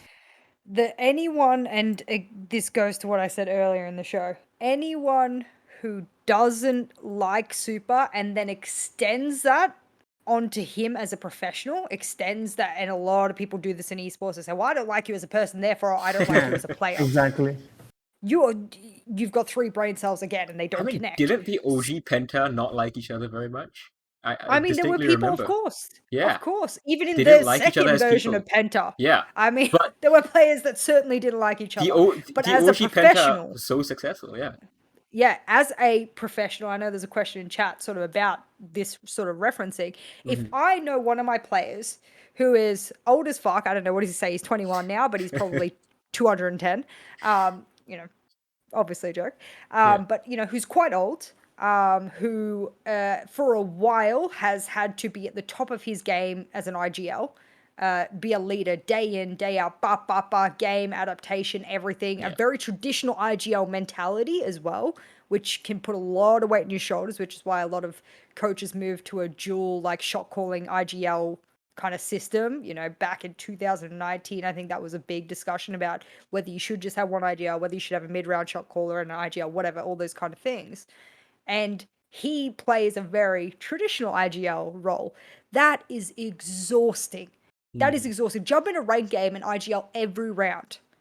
Just for one map. Do it for one map and tell me you're not fucking exhausted. That man did it so well, and it's such a high quality and elevated so many different players over his career that I can only imagine not finding fun in playing anymore after doing that for that long. So if I'm another player on that team and I hear him turn around and go, guys, like I'm just blasted. I've done this for so long. I'm not enjoying it anymore. All of those kind of things. You could be like Canadian, for example, and then maybe 3 months after a break, you come back, you actually, that break was really needed. I didn't know I just needed a break, but taking a break in esports is scary. And he might come back. I don't think so, though. I think Super is a highly intelligent individual. People are going to hate me for saying it, but I think he's a highly intelligent individual. No, he is. That has the forethought to know when something is or is not. And for him, I think this is an over kind of thing. It is not a future thing, and I think he knows it. So his players, if they're sitting there and letting that affect them because this is his last event, the only way it affects them is because they want this to be a great event for him. And maybe they try and make hero plays. And maybe they try and elevate him in a round too much. Or maybe they do the opposite and they try and save rounds because they don't want to let the friend and the captain and everything, they don't want to let him down, you know what I mean? And all that's the only way it should affect. But if anyone changed their behavior because this is his last event and it makes them feel sad or anything like that, I mean, your mental is a little low to be playing at the highest tier of esports if you can't celebrate a great career like Super's. And people would say, great, he never won anything. Yeah, because winning is the only fucking thing that you can ever do in anything in life. That's the only way you to NAL champions. I think that's exactly right. To NAL champions that you cannot fight. Exactly right. You cannot fight that fact. Exactly. So shout out to Super's career. He should be very proud of what he was able to achieve. There are, on one hand of mine, the amount of individuals that have been able to be a traditional IGL and have the same consistency of impact in the world of Siege's entire existence on one hand, and Super gets to be on it. Yeah. You could be one of the greatest entries in the world, and I got 2, 3, 4 hands of people that I can put on the list over the last 7 years. But for Super, he gets to join the very, very small Hall of Fame of the best IGLs in the world, and it is a very, very short list. So that's it. I think anyone that criticizes him is emotional, insecure, and just wants to bash someone because I don't know, jealousy or whatever it is. So yeah. Anyways, that was the NAL team. Those were all the NAL basically just shot the bed. Now another team, I guess, that really, really disappointed us.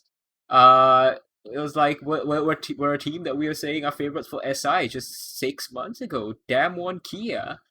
After that 1v1 in Sweden, they had just been on a tailspin. They were top 12 at SI, the same as Elevate, who were making their debut there. They didn't really look good in the playoffs at SI. Then they missed out on Charlotte entirely, and people are gonna say, they had the Koreans, especially the Korean fans, are gonna say they had the whole VPN issue that they were told they'll have to use a VPN one day before. Newsflash, they also lost in the upper bracket to CAG. All right, where Rin went 1-11. Okay, so they have been bad for a while. Okay, they've had players being inconsistent, and I think I can't really say why I felt it. Maybe it was like a combination of like a sixth sense after so many years of doing Rainbow Six. But I just felt it talking to them, seeing the results. I felt it like they are gonna fall flat here in Berlin. And when I saw the group, I was like, yeah, they are getting grouped. And that's exactly what we saw. Extremely disappointing. I have to agree with what some pros say about the Mongia, is that with time, they got very predictable. Their style was just the opposite of predictable when they got to international events for the first time, and they peaked in Sweden. But from there, it's just been downhill because teams got adapted to their play style, and they got just what I said, very predictable, and that's their main issue. They just have to learn how to reinvent themselves and try to bring something different to the table. And then try to change and see where can they go. But it's not looking great so far for Damwon Kia. Stage 3 is going to be crucial because they are on the verge of falling out of the top 16 of the global standings. which would be bad news for APAC in general. And yeah, definitely. I mean, I don't understand why when I open up a Damwon Kia game in the groups and one of the best mute players on the team is not playing mute, and then the next round another player is playing mute, and then the next round Woogie Man decides, oh well, I can finally play mute, and then the next round, what are you doing? Who's Everyone making gets a these turn. strategies? I want mute. I want a mute. You get a mute. You get a shotgun. You get a mute jammer. There It's were like, 3 mute mains stop. if you look at the stat. Stop. Boogeyman, Koten, and Rin. Like I don't often criticize coaching, but that is coaching. Because when you come up with compositions, you come up with strategies and everything. That's a leadership problem. And your leader has stood there and gone, I want this operator, because we're going to achieve ABC by having this. And we're going to open up long lines. Oh, we're going to close everything. We're going to turtle, whatever it is. We're going to roam strategy. We're going to do this. It looked like they didn't understand what it is they wanted to achieve before they even loaded in. It was like, there's our composition, there's the reveal phase, and we're already confused. I'm confused too watching you. I'm sitting there going, that doesn't make sense. You have one of the best mute players in the world on your team, and he can't do it because he's too busy having to play this other operator that also doesn't make sense to the strategy you're trying to do. So I would love, it is not often I say this, I would love if they take the strat book, they put it in the fire, everyone sits down with the whiteboard again, and they go, this is my role. As a result of this being my role, I want everyone to role specialize again. Because back when they role specialized and they had, a select amount of operators that were inside that threshold for them, and everyone would play their role specialization, then they could work on synergy again. And only then could they go back to having any kind of meta-related play at an international level. Because this is the one thing Brazil did. Remember years ago when Brazil started taking bits and bobs from everyone and everything, and they started solidifying their own strategies and creating the meta based off that, and everyone had to start copying Brazil again? Because Brazil was trying to catch up. They were trying to catch up. They were trying to catch up. And they just, in the end, they turned around and they were like, this doesn't make sense because we're always trying to catch up. Why don't we set things and we do things as a strategy, and rather than trying to constantly adapt to everyone else and see what they're doing and how do we do it, we'll do the thing and we'll just make sure that we counter whatever comes our way with our strategy. That's something APAC sucks ass at. That's why they are the lowest ELO rating on my entire Excel sheet constantly. And any wins that they have in their own region, I had to stand on the desk and pretend like they fucking meant something. Oh, they were undefeated. I mean, shut up. Of course they were fucking undefeated, Jess. They played against fucking Boblu, fake Bolo. Like, in APAC, the quality is not strong. Coming from APAC, I can say this. FAVs in the African region. It's awful. The quality is awful. We know that we don't have a lot of scrim partners because ping is fucking atrocious. I understand that. That is something we have always struggled with. I remember back when I was a player in Fid, we scrimmed the same 3 teams on a fucking rotation every week. You know what I mean? Like, who else? And then we had some pickup teams, and sometimes they would stop playing ranked to come scrim us. I mean, it's awful. The quality is awful. No one has any synergy or coordination, everything like that. They can't scrim each other because they're versing each other. And so all of a sudden you have all of this lack, which is something that NA has a problem with as well. This is something Damwon Kia needs to avoid.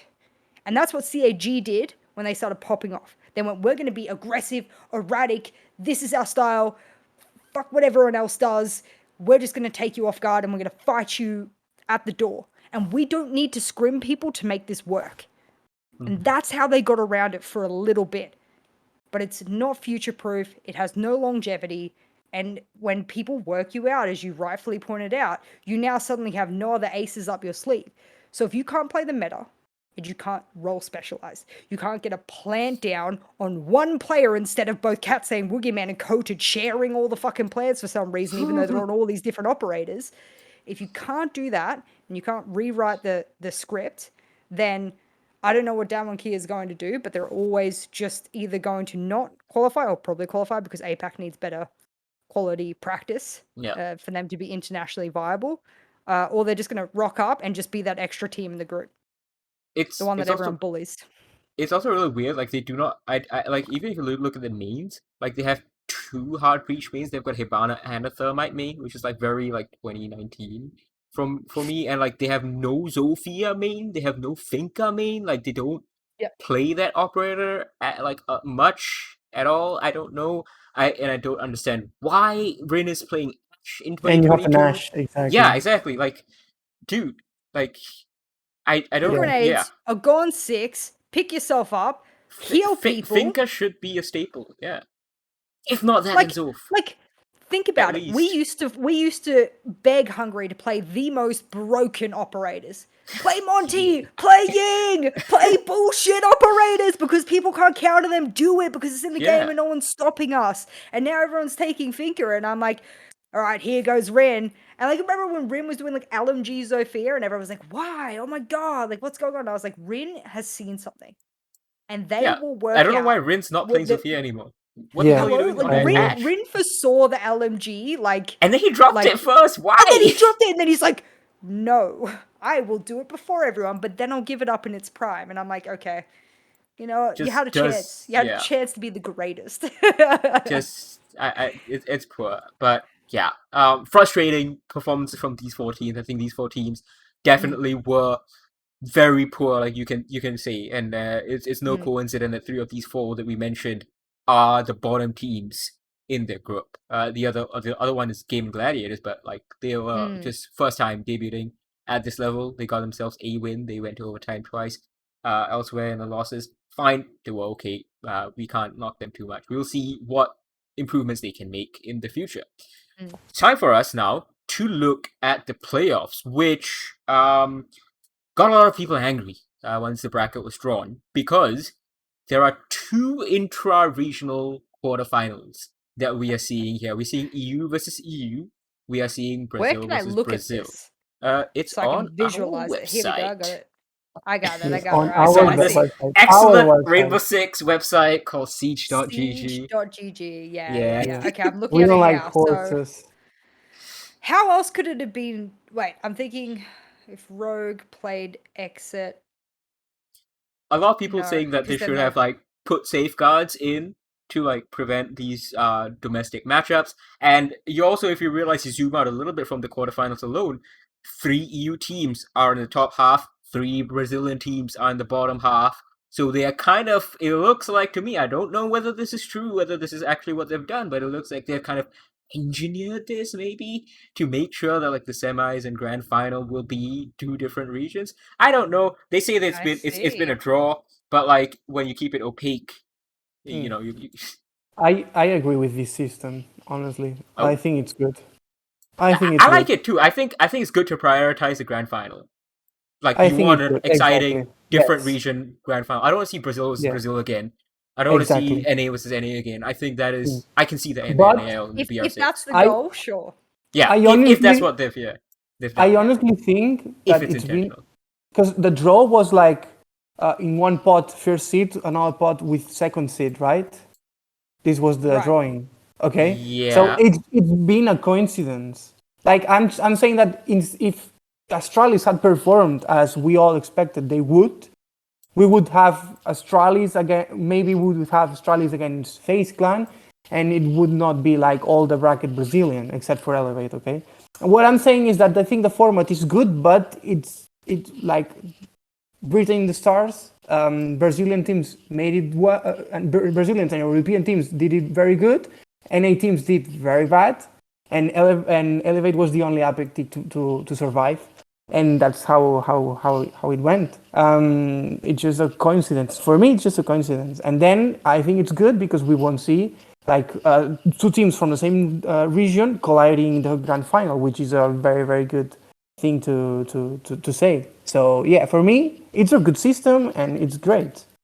The only trouble is that in other TAC FPS games currently, there are rules and safeguards, which when the seeding and everything is done, and then you have the draw, if the team you pull out is in the same region and or it's a rematch or there's all these rules that come into it, they get slotted down into the next. And obviously that rule continues, and then if it needs to be a repool as a result of how that's slotted in because it's generated a problem or a checkmate at the end, essentially you redo it and you do it down.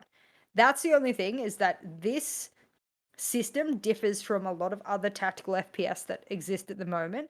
And if this is going to be like the commitment is that it's fully randomly generated based off whatever first or second seed is, and the goal might be as a result of that you don't have the same regions in the final. You have to be prepared for the backlash that will come as a result of the quarters and the semis being like that consistently, because of the players, or rather the viewers that come from other tactical FPS games, are going to look at that and say that doesn't make sense to me. That's the only thing I'm worried about from a We had these safeguards observer. in Siege before. Yeah.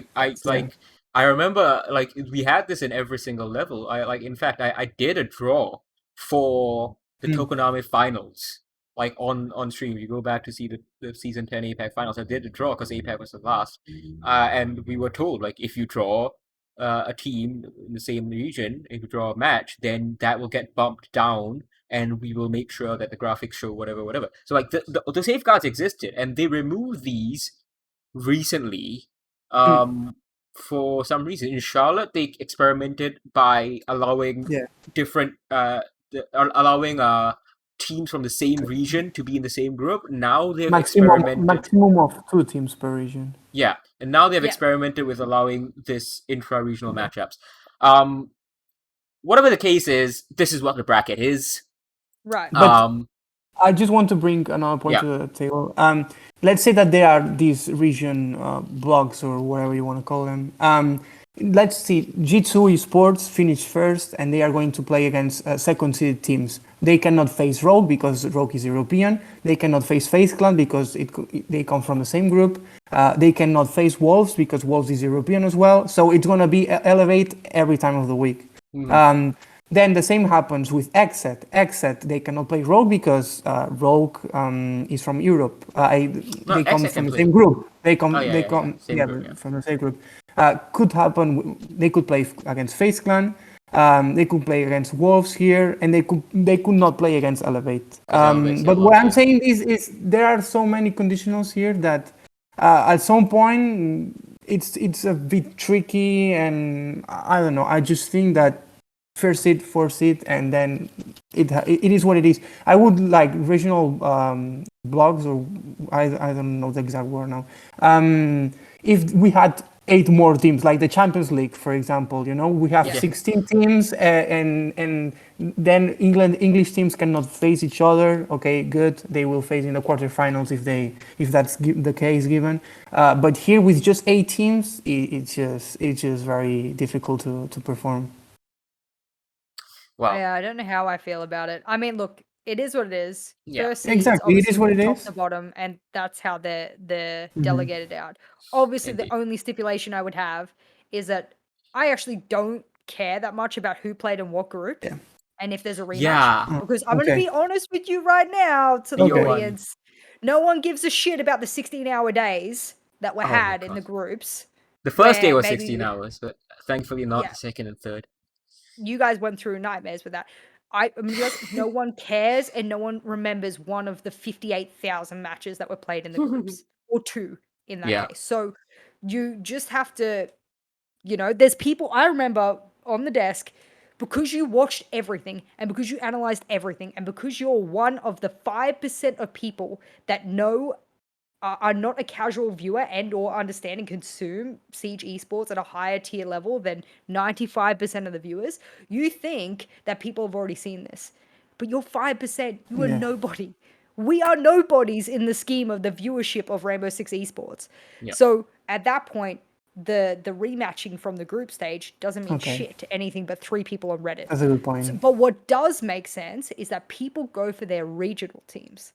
So if you're from Brazil and maybe you watch a couple of matches of BR6 every now and then, you don't really know the players' names or their faces or anything, but you know that both Fury and FaZe are from the same, and now you can't pick a team to go for. Yeah. And you can't, and now you're like, oh, I'm conflicted. I don't like this. How did this happen? Because you didn't watch any of the group stage because you're a casual viewer. You're just here to see the stage. Yeah. You've made a problem with your viewership, of which the majority is casual, and you must cater to them.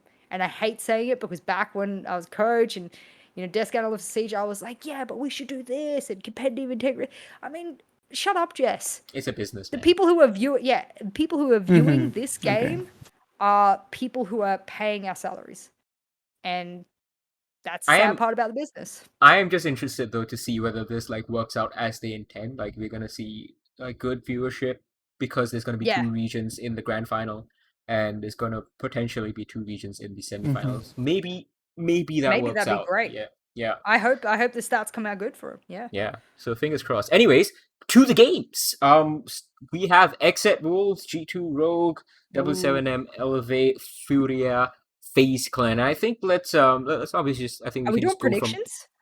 we will, yeah, we will absolutely do Okay. predictions, but let's just talk a little bit of like what we can expect. Exit and Wolves. This one, Wolves actually have not really a fantastic situation against any teams. So if you see the article that oh, that's not my article, it's Hyla's article. For some reason, I accidentally credited it to myself. Hyla wrote an article basically looking at all these things, and you can see that Wolves are not really the best when it comes to performing against NA teams. 0-2 against Astralis in terms of maps, 1-1 against Dark Zero, 1-1 against Oxygen. So things can definitely improve from that regard. We also have the situation where Wolves just haven't looked as good. So I don't know whether this will be too much of a contest, really. I don't think it's gonna be a contest. I think I know Exit is you gonna. don't.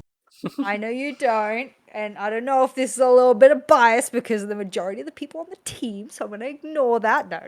I think what people forget, and I mentioned it before, is that Wolves have some of the best support staff in the entire game currently operating this team.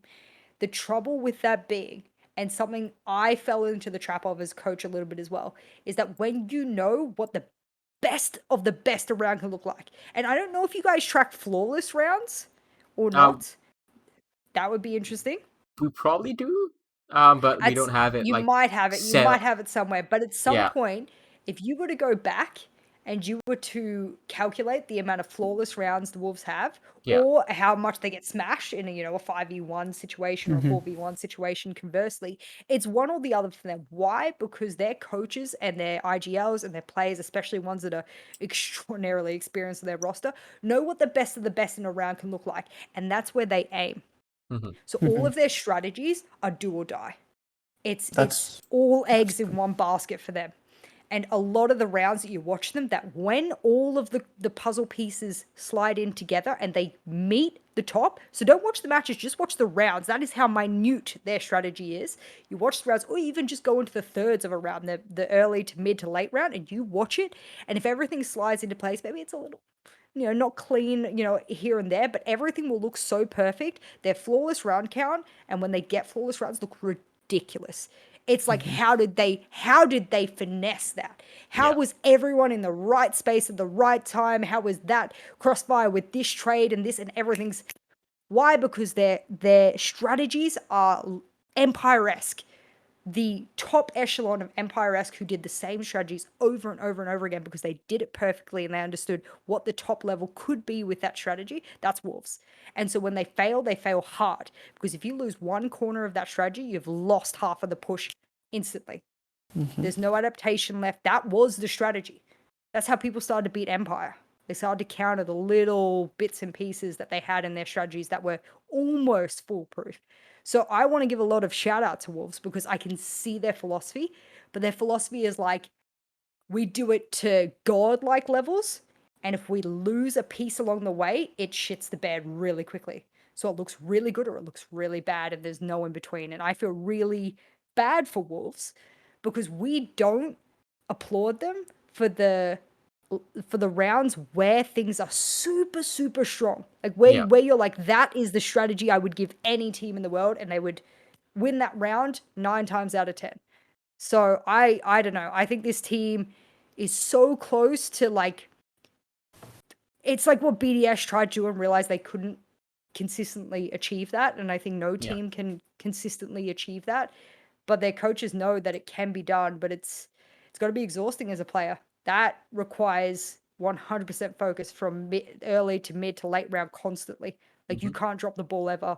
And if you do, then you probably feel really guilty as a player because if like you lose your freezer cut, for example, taking bottom floor Oregon, and let's say you must be there to cut the rotate, and you die before you get to there, and the entire strategy's fucked. Like, you just know that you've lost the round for your team because everything requires perfection from them to get those flawless rounds. So I don't know.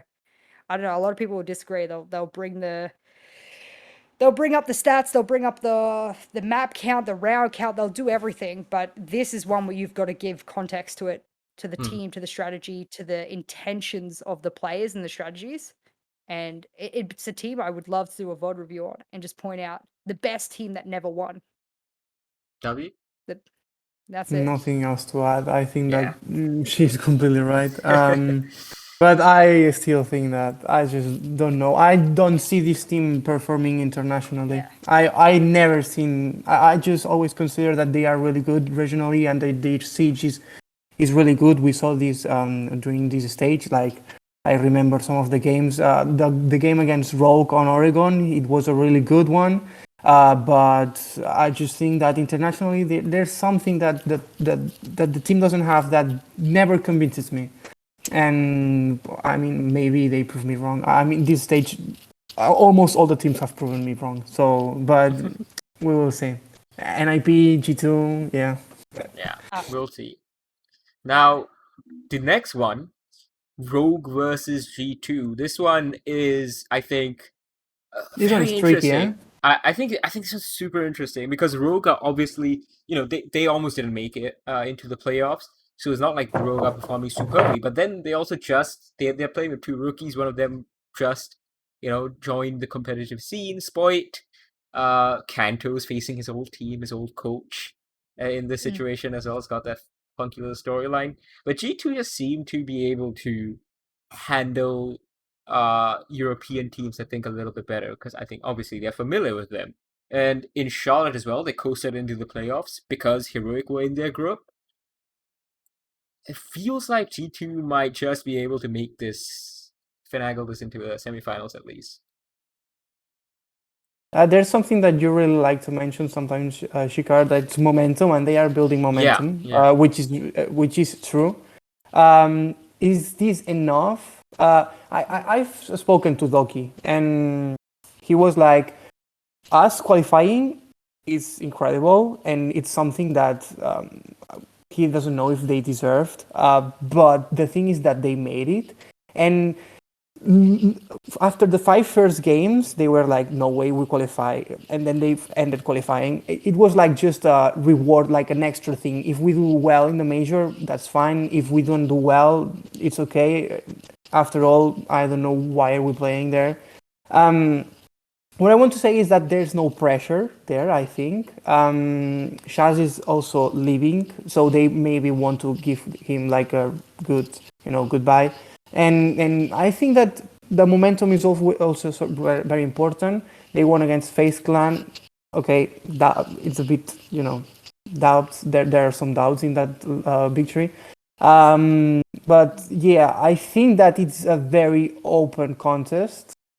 My favorite is G2, but Rogue coming from Group of Death and the way they have played some rounds, it's a very, very open contest. Ask yourself this, how many maps in the group stage did G2 win on?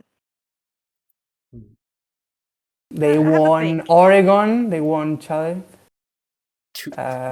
That's two. Theme Park. So they won Chalet against That's Sandbox, 3. yes. Yeah. Then in Theme Park overtime against on Theme Sonic. Park, you're right. Yeah. Yep. They won Oregon. Bank. Yeah, against FaZe Clan. They won Oregon. Sandbox Theme Park again. Mm-hmm. And then this smash on that Oregon. Yeah, Oregon. So 3. So we got 3 different maps, yeah. So we got 3 viable maps that they can play. How many maps did Rogue play? Bank, Oregon, which is Border against NIP, and Villa against NIP as well. No, NIP down 1, yeah. 5. They play Theme Park? They played Theme Park. Oh yeah, against Exit. They lost it. Yeah, and they played Villa. Yeah, that's 6. Now, when a team is willing, just in the group stage, to go to double the amount of maps you're willing to go to, and historically, analysts around the world have criticized your team for having a very small map pool. It's just 5 maps, isn't it? Sorry. Bank, Is it Oregon. 5? Yeah, it's 5. Bank, Oregon, 5? then the repeated bank, then theme park, and Okay, border then 5. villa. Yeah. I must have added another map in there, but regardless, their Yeah. map pool at least is 5 out of 9. almost double. Yeah. Yeah. It's the majority of the maps that you're able to pull out. And if you then, let me think, what was there? Let's say bank, let's say Oregon, default They're bank, good on bank, default maybe not so good Oregon. on Oregon. Sorry, they're good on Oregon as well, which is like a shared thing. G2 probably won't want to take them to bank, but Yeah. That's what I'm Rogue, saying. So a G2, default ban, yeah, you could default ban Chalet. yeah. Let's say you get rid of Chalet as Rogue. They lost to Rogue on bank 7-1 in the European League. Just saying. Yeah, G2's probably getting rid of bank. Yeah. I'll have to G2 assume. You think G2 gets rid of bank? I think one of the options. given Rogue's 2 bank plays and like Rogue's history on bank, as David said, against G2 specifically, they might want to If they like do it just specifically, sure. And I yeah. don't know how Shaz works with his Yeah, map ban neither do I. calculations. Neither do I. But yeah. I think recency bias is something that's really important at events, especially because teams perform very differently In event, sometimes. Let's assume that they don't get rid of Oregon, Mm-hmm. that they get rid of the bank instead, which is mixed results recently from then. You got theme park, yeah, whatever. That's an easy middle ground. You got border, yeah, whatever. Oregon's a And you middle got ground Villa. too, I think. Yeah. Yeah. So then if you're Rogue and you ban against G2, one of the 2 leftover maps in the middle, take your pick. Whichever one you prefer. You know, you think, oh, well, recently they performed on this map, let's just get rid of it. Then the map veto in 2/3 of it goes to Rogue, no matter which way I calculated in my head. 2 of the maps automatically go to Rogue favored instantly, no matter how you ban or how you pick. So if you're G2, your best strategy for one map is to let them pick one of their, or to fall in, trap them into picking one of their best and counter it. It's the only way you win. I truly think that's the only way you beat Rogue on those maps. Rogue was tested in their group 40-fold. They played NIP, Exit, Yeah. like, okay, Damwon Kia, whatever, but Yeah. they played 2 some teams in one test. ranked squad. Yeah, they showed up and they played some very difficult teams. Yeah. I don't know. I just don't. G2 didn't beat FaZe outside of that throw game, and they had an OT with Sandbox Gaming. Like, Yeah. But for some reason, they've always struggled against Sandbox. Like it's very funny. Like they will always one map every time they face Sandbox. One map will go like kind of close, and then people are like, "Oh, Sandbox are good, G2 are bad," and then it doesn't actually turn out that way.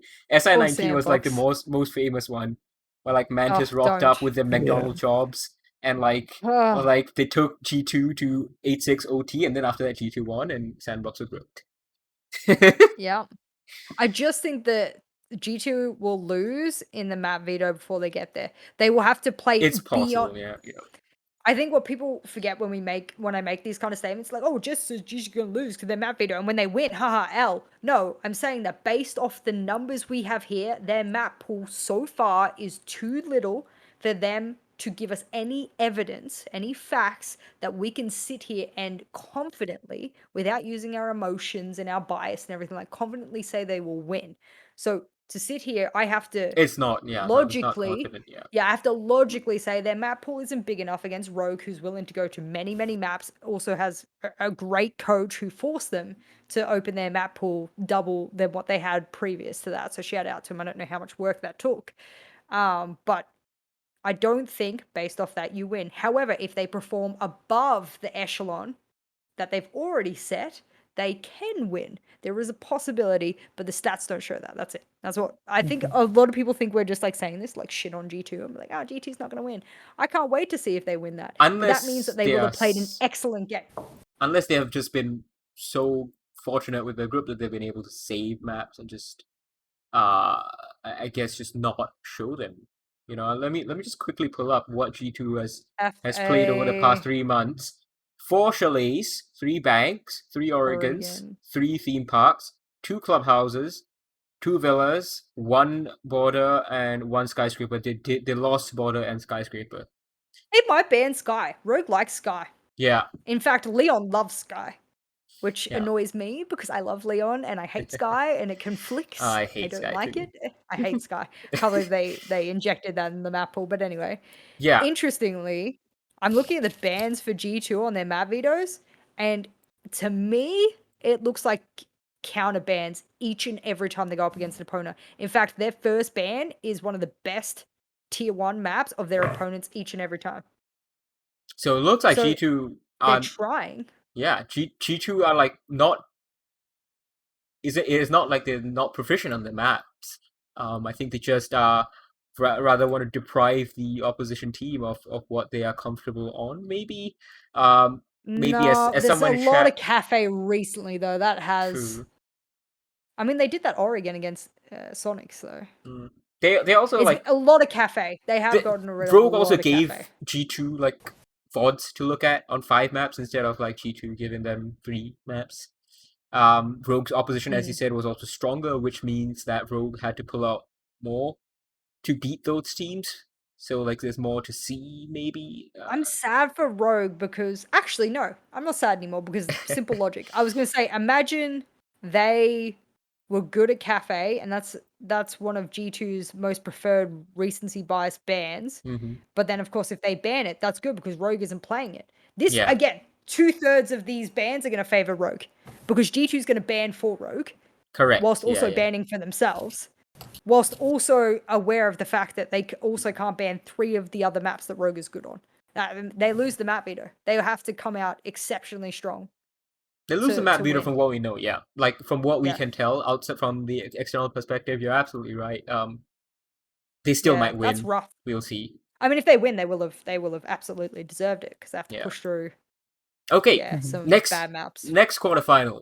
I think this one is gonna be super spicy. I think this is my pick of favorite Grand Master quarterfinal over here. Elevate versus W7M. I am so pumped for this one because like W7M have been tearing it up in Brazil.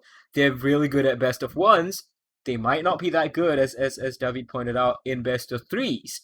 And Game & Gladiators, a fellow Southeast Asian team to Elevate, took W7M to Chalet after GG were eliminated, by the way. So like they were like essentially doing a scrim, and they pushed W7M to 7-5, which is impressive. So like I think there is going to be oh no. I don't think Elevate will get blown out.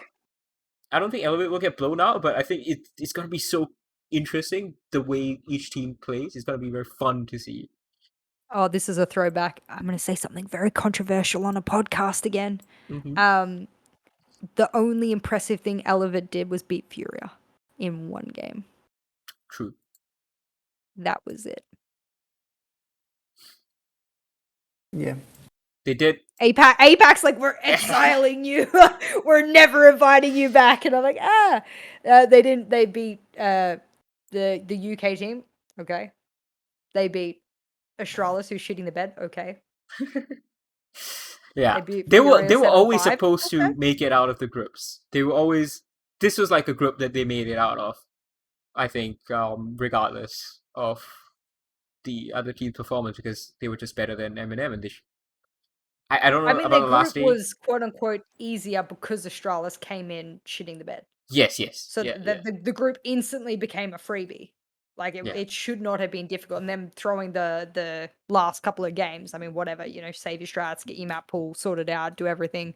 Well, they played the theme park in Oregon, like what, twice each? No, they had played Villa. They played the last theme day park they just twice, played Oregon and Villa. Yeah. And then they just did that over and over again because there was already a VOD. Yeah. Available on that. So they are literally the embodiment of G2 saving strats at this event. They are the G2 saving strats, and they've done it beautifully. But they've done nothing yet. They did what Elevate was meant to do, and they beat a weak Astralis, some of the weakest Astralis. I don't rate M&M at the moment. Like I said before, I don't think they're at the point that they need to, especially when it comes to cohesion and synergy. The only impressive thing they did was on August the 16th on Theme Park when they beat Furia 7-5.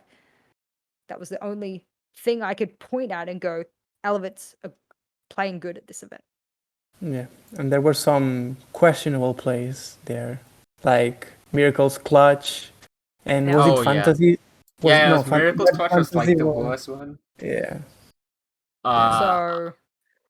Yeah, I mean, no, look, you're absolutely right. They haven't shown us anything, but like just by eye test kind of thing, the way that Elevate play, the way that W7M play, I feel like it's going to be a Am I losing me? Is my ping? No. Oh, are you frozen? Goodbye! Shikar. Yeah, you're back. It was only for a second. Shikar. Oh, it's David's frozen. R.I.P. Yeah, I don't understand why. He's like, hello. Like, Chess is... Hey. well, to the games. I think W7M are actually going to be a very nice combination of playstyles in just the regions. Wow. Wait, I can't work out if he's talking to himself. Hello? Yeah, I don't know. I'm gonna send a message. I can hear you. What? Yeah. Okay. Okay. He can hear us. Goodness. He can hear us. And the stream can hear you. Yeah. So this is fun. Shall I leave and come back, or will that ruin? Yeah. Just leave and join again. We can hear you now. Hello. Yeah. Okay, we're back. All right. Fantastic. David's still frozen for some reason. It's not. Yeah, I was gonna say it's not Siege without tech pauses. Oh my god. We had like a 3-hour delay on day one, and I just wanted to die. I know. I laughed. I tried to meme it as hard as I could too. I thought that was funny. Insane. Unfortunate. Okay. It was right. Are you Where still were we? frozen? Exit Are you back? W7M Elevate. Yeah. Yes. I think Elevate hasn't done anything special. W7M has. But the playstyle, right? Like, I think it is just spicy, like the mix of these two playstyles. Sure. Yeah, it can go really well, or it can go really bad for Elevate, honestly. And I think it's. Wow, what do you think about Elevate's entry? Oh. What do you think about their Jaeger player? Sorry, guys, I'm firing questions at you guys here, you know, that I thought you guys could, you guys could answer for me, because the answer is really important to the prediction of this match. How's their entry going? Not great, I think. Okay, what about their Jaeger player, their roaming Jaeger player? How's he going? Bad. Oh, interesting. Yeah, and W7M is a really good team at entry kills. Yeah. And that's where it can get really bad. And Onigiri is the Zof main, and he's silent. Yeah. So, we have a team, W7M, that is within one of the closest ratios of rating of any team at this event. Successful. And you have that team that is every member of the team is operating. Yes, I still think we spoke about the entries being good, but I still think they could be better at entries, just ever so slightly. I think they could elevate the roam clearers. But their mid to late round is so good. Let's say that they win or they lose the entry, but they trade it instantly, as W7M keenly keeps being able to do. And you've lost Onigiri or DCH, whoever it is that you've lost instantly like that. You are now against one of the best mid to late round teams in the entire event. You're down on numbers, and you're relying on a SMG 11 of Mute. Are you kidding me? That's who I got to put my money on? Nah. Nah, I don't think Elevate win this. I think W7M, despite this run of 3 are like. I think W7M. That's the worst opponent they could have gone up against. Yeah. They needed a team that would fight them scrappy. That would like run at the door, give them those 1v1s. They needed maybe a rogue. They needed a team that would fight them on their own battlefield. Would be a good matchup as well. Like rogue G2 would have been really good for them. They won't beat W7M, who I don't think they'll beat any of the Brazilian teams, to be frank. Fair. And I'm counting Exit in there. They probably would beat Furia. Maybe, Because yeah. Fury's got fantasy to do the entry kill. So let's say they were able to even that out on a 1v1 basis. Yeah. Maybe But then, mid to late I don't round, see them beating but Xset, Double7M, or Yeah. FaZe, unfortunately. No way. But whatever. They've made it to a playoffs. I think they have achieved what they wanted to do. They're Yeah. going to give someone us in chat is trolling, by the way. Someone in chat is trolling, absolutely trying to Spoit Goat. troll. Is that W7M had the weakest group, bro. At What? this point, just ban them. Just ban them. Like I don't Wait, even know what? if they watch Siege Esports. Bro, I mean, what? Bro, I'm gonna need you to pause. If there was any pun weak intended. group, that was Group B. Man, imagine calling OXG and Wolves weak, bro. Oh my god. Like, okay, punch me yeah, in the sure, head. Gaming Gladiators were debuting. Wolves haven't done that well internationally. OXG were maybe broken, but then how can you say that's a weaker group than Group B, man? Nah, man. Group B is clearly the weakest group over here. Stage 2, Wolves finished where? First, yeah, exactly. We talked about this, David. You remember, like, we were like harping on this long. Like, this is a crazy group. You got best in Brazil, you got best in EU, you got first to qualify for Berlin in this group. It was a tough group, man. Like, It's a crazy group. Like, it's crazy. anyways, Right. yeah, What's we next? expect FaZe vs Fury, the final one. I think this one is also extremely open and shut. As I said earlier on, Fury only won 2 out of 14 maps against FaZe, and FaZe are just BO3 kings. They are BO5 kings as well. Like, Yeah. this is the team. This is the end like for when Fury. I got to Sweden, I was like, yeah, I'm pretty confident in saying this team. Like, I'm not usually pretty confident when I go to certain events. I always like to just throw like maybe a couple of teams out there. Yeah. But I was when pretty FaZe get on form like they did in Stage 3 last year, when they won Sweden, it is exactly the same way they have got on form this stage. Go look at it, the way they have played, the way they build themselves up, what they did in the middle of the season, changing up their roles and stuff.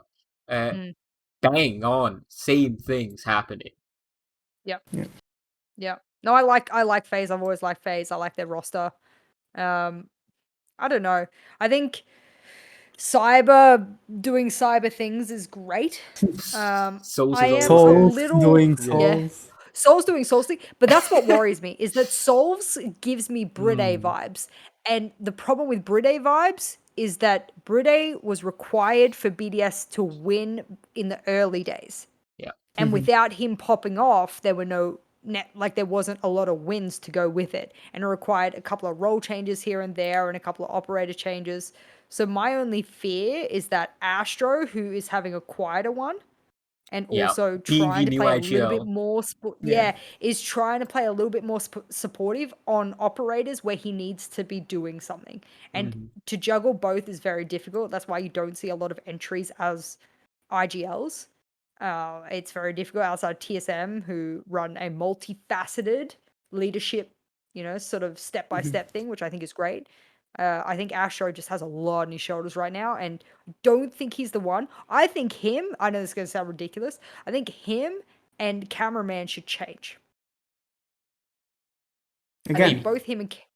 I think so. I think they should change. Not IGLing, just their operator pool. So take your operator pool, I think that might... shake hands with Cameraman, and just go, Cameraman, you have a bit more freedom to go off of what I'm going to tell you to do. You know what I do. We're some of the oldest players in the game. You know me like a brother. The two of them have been on team for ages, yeah. So why not just shake hands with the operator pool that Astra has, put him onto Cameraman's operator pool. He already knows what's expected because he's the IGL and he knows what the strategies are anyway. I think that would remedy probably half of their problems right now. Like, probably a whole half of their problems. And Astra could lead without a lot on his shoulders in the early to mid round. I think that would be like my preferred kind of thing. And Cameraman by no means is a shoddy kind of player. So that'd be, not that I expect them to do it, but that would be something I hope they consider for Astro. Because of course he's going to say, yes, I can IGL, yes, I can do my role, yes, I can do everything like that, but the poor man is probably just saying yes to everything because he wants to help the team. I don't think he knows how much it is to take on all of those things at once and then also do them all at once. I think that's a lot for a player to do. So I don't know. Be interesting. Yeah, I just think like this is what they have been successful with so far, or like successful so far here, and I don't think they're gonna dare change it at this juncture. They might do like a trial, like a pocket strat, like, hey, cameraman, look, this match we are getting freaking destroyed, so how about you try this right now, and we'll see what it works. Yeah. Maybe that will happen, but I don't think they're gonna like make Yeah. such a sizable change 3 days prior to a potential second major win. Yeah, I think Yeah, it's that's more of a about it. long-term thing. Yeah. Yeah. So Yeah. predictions now. I think we have given out most Mm. of our quarterfinal predictions, but let's just run Yeah. through them again. I am predicting for the quarterfinals. Are you gonna bring up the bracket for this so we Yeah. can visualize it as we go? Let me just actually do that. So everyone can see what is happening. Let's open this up nice and big. Oh, that's way too big. There we go. And let's switch that scene. So here we have it. My predictions, I think I'm gonna go with Xset beats Wolves. G2 barely edge out Rogue. I think it's gonna be very close. W7M take Elevate, gave us a very spicy, entertaining matchup, but Elevate don't quite hang. FaZe walk over Furia.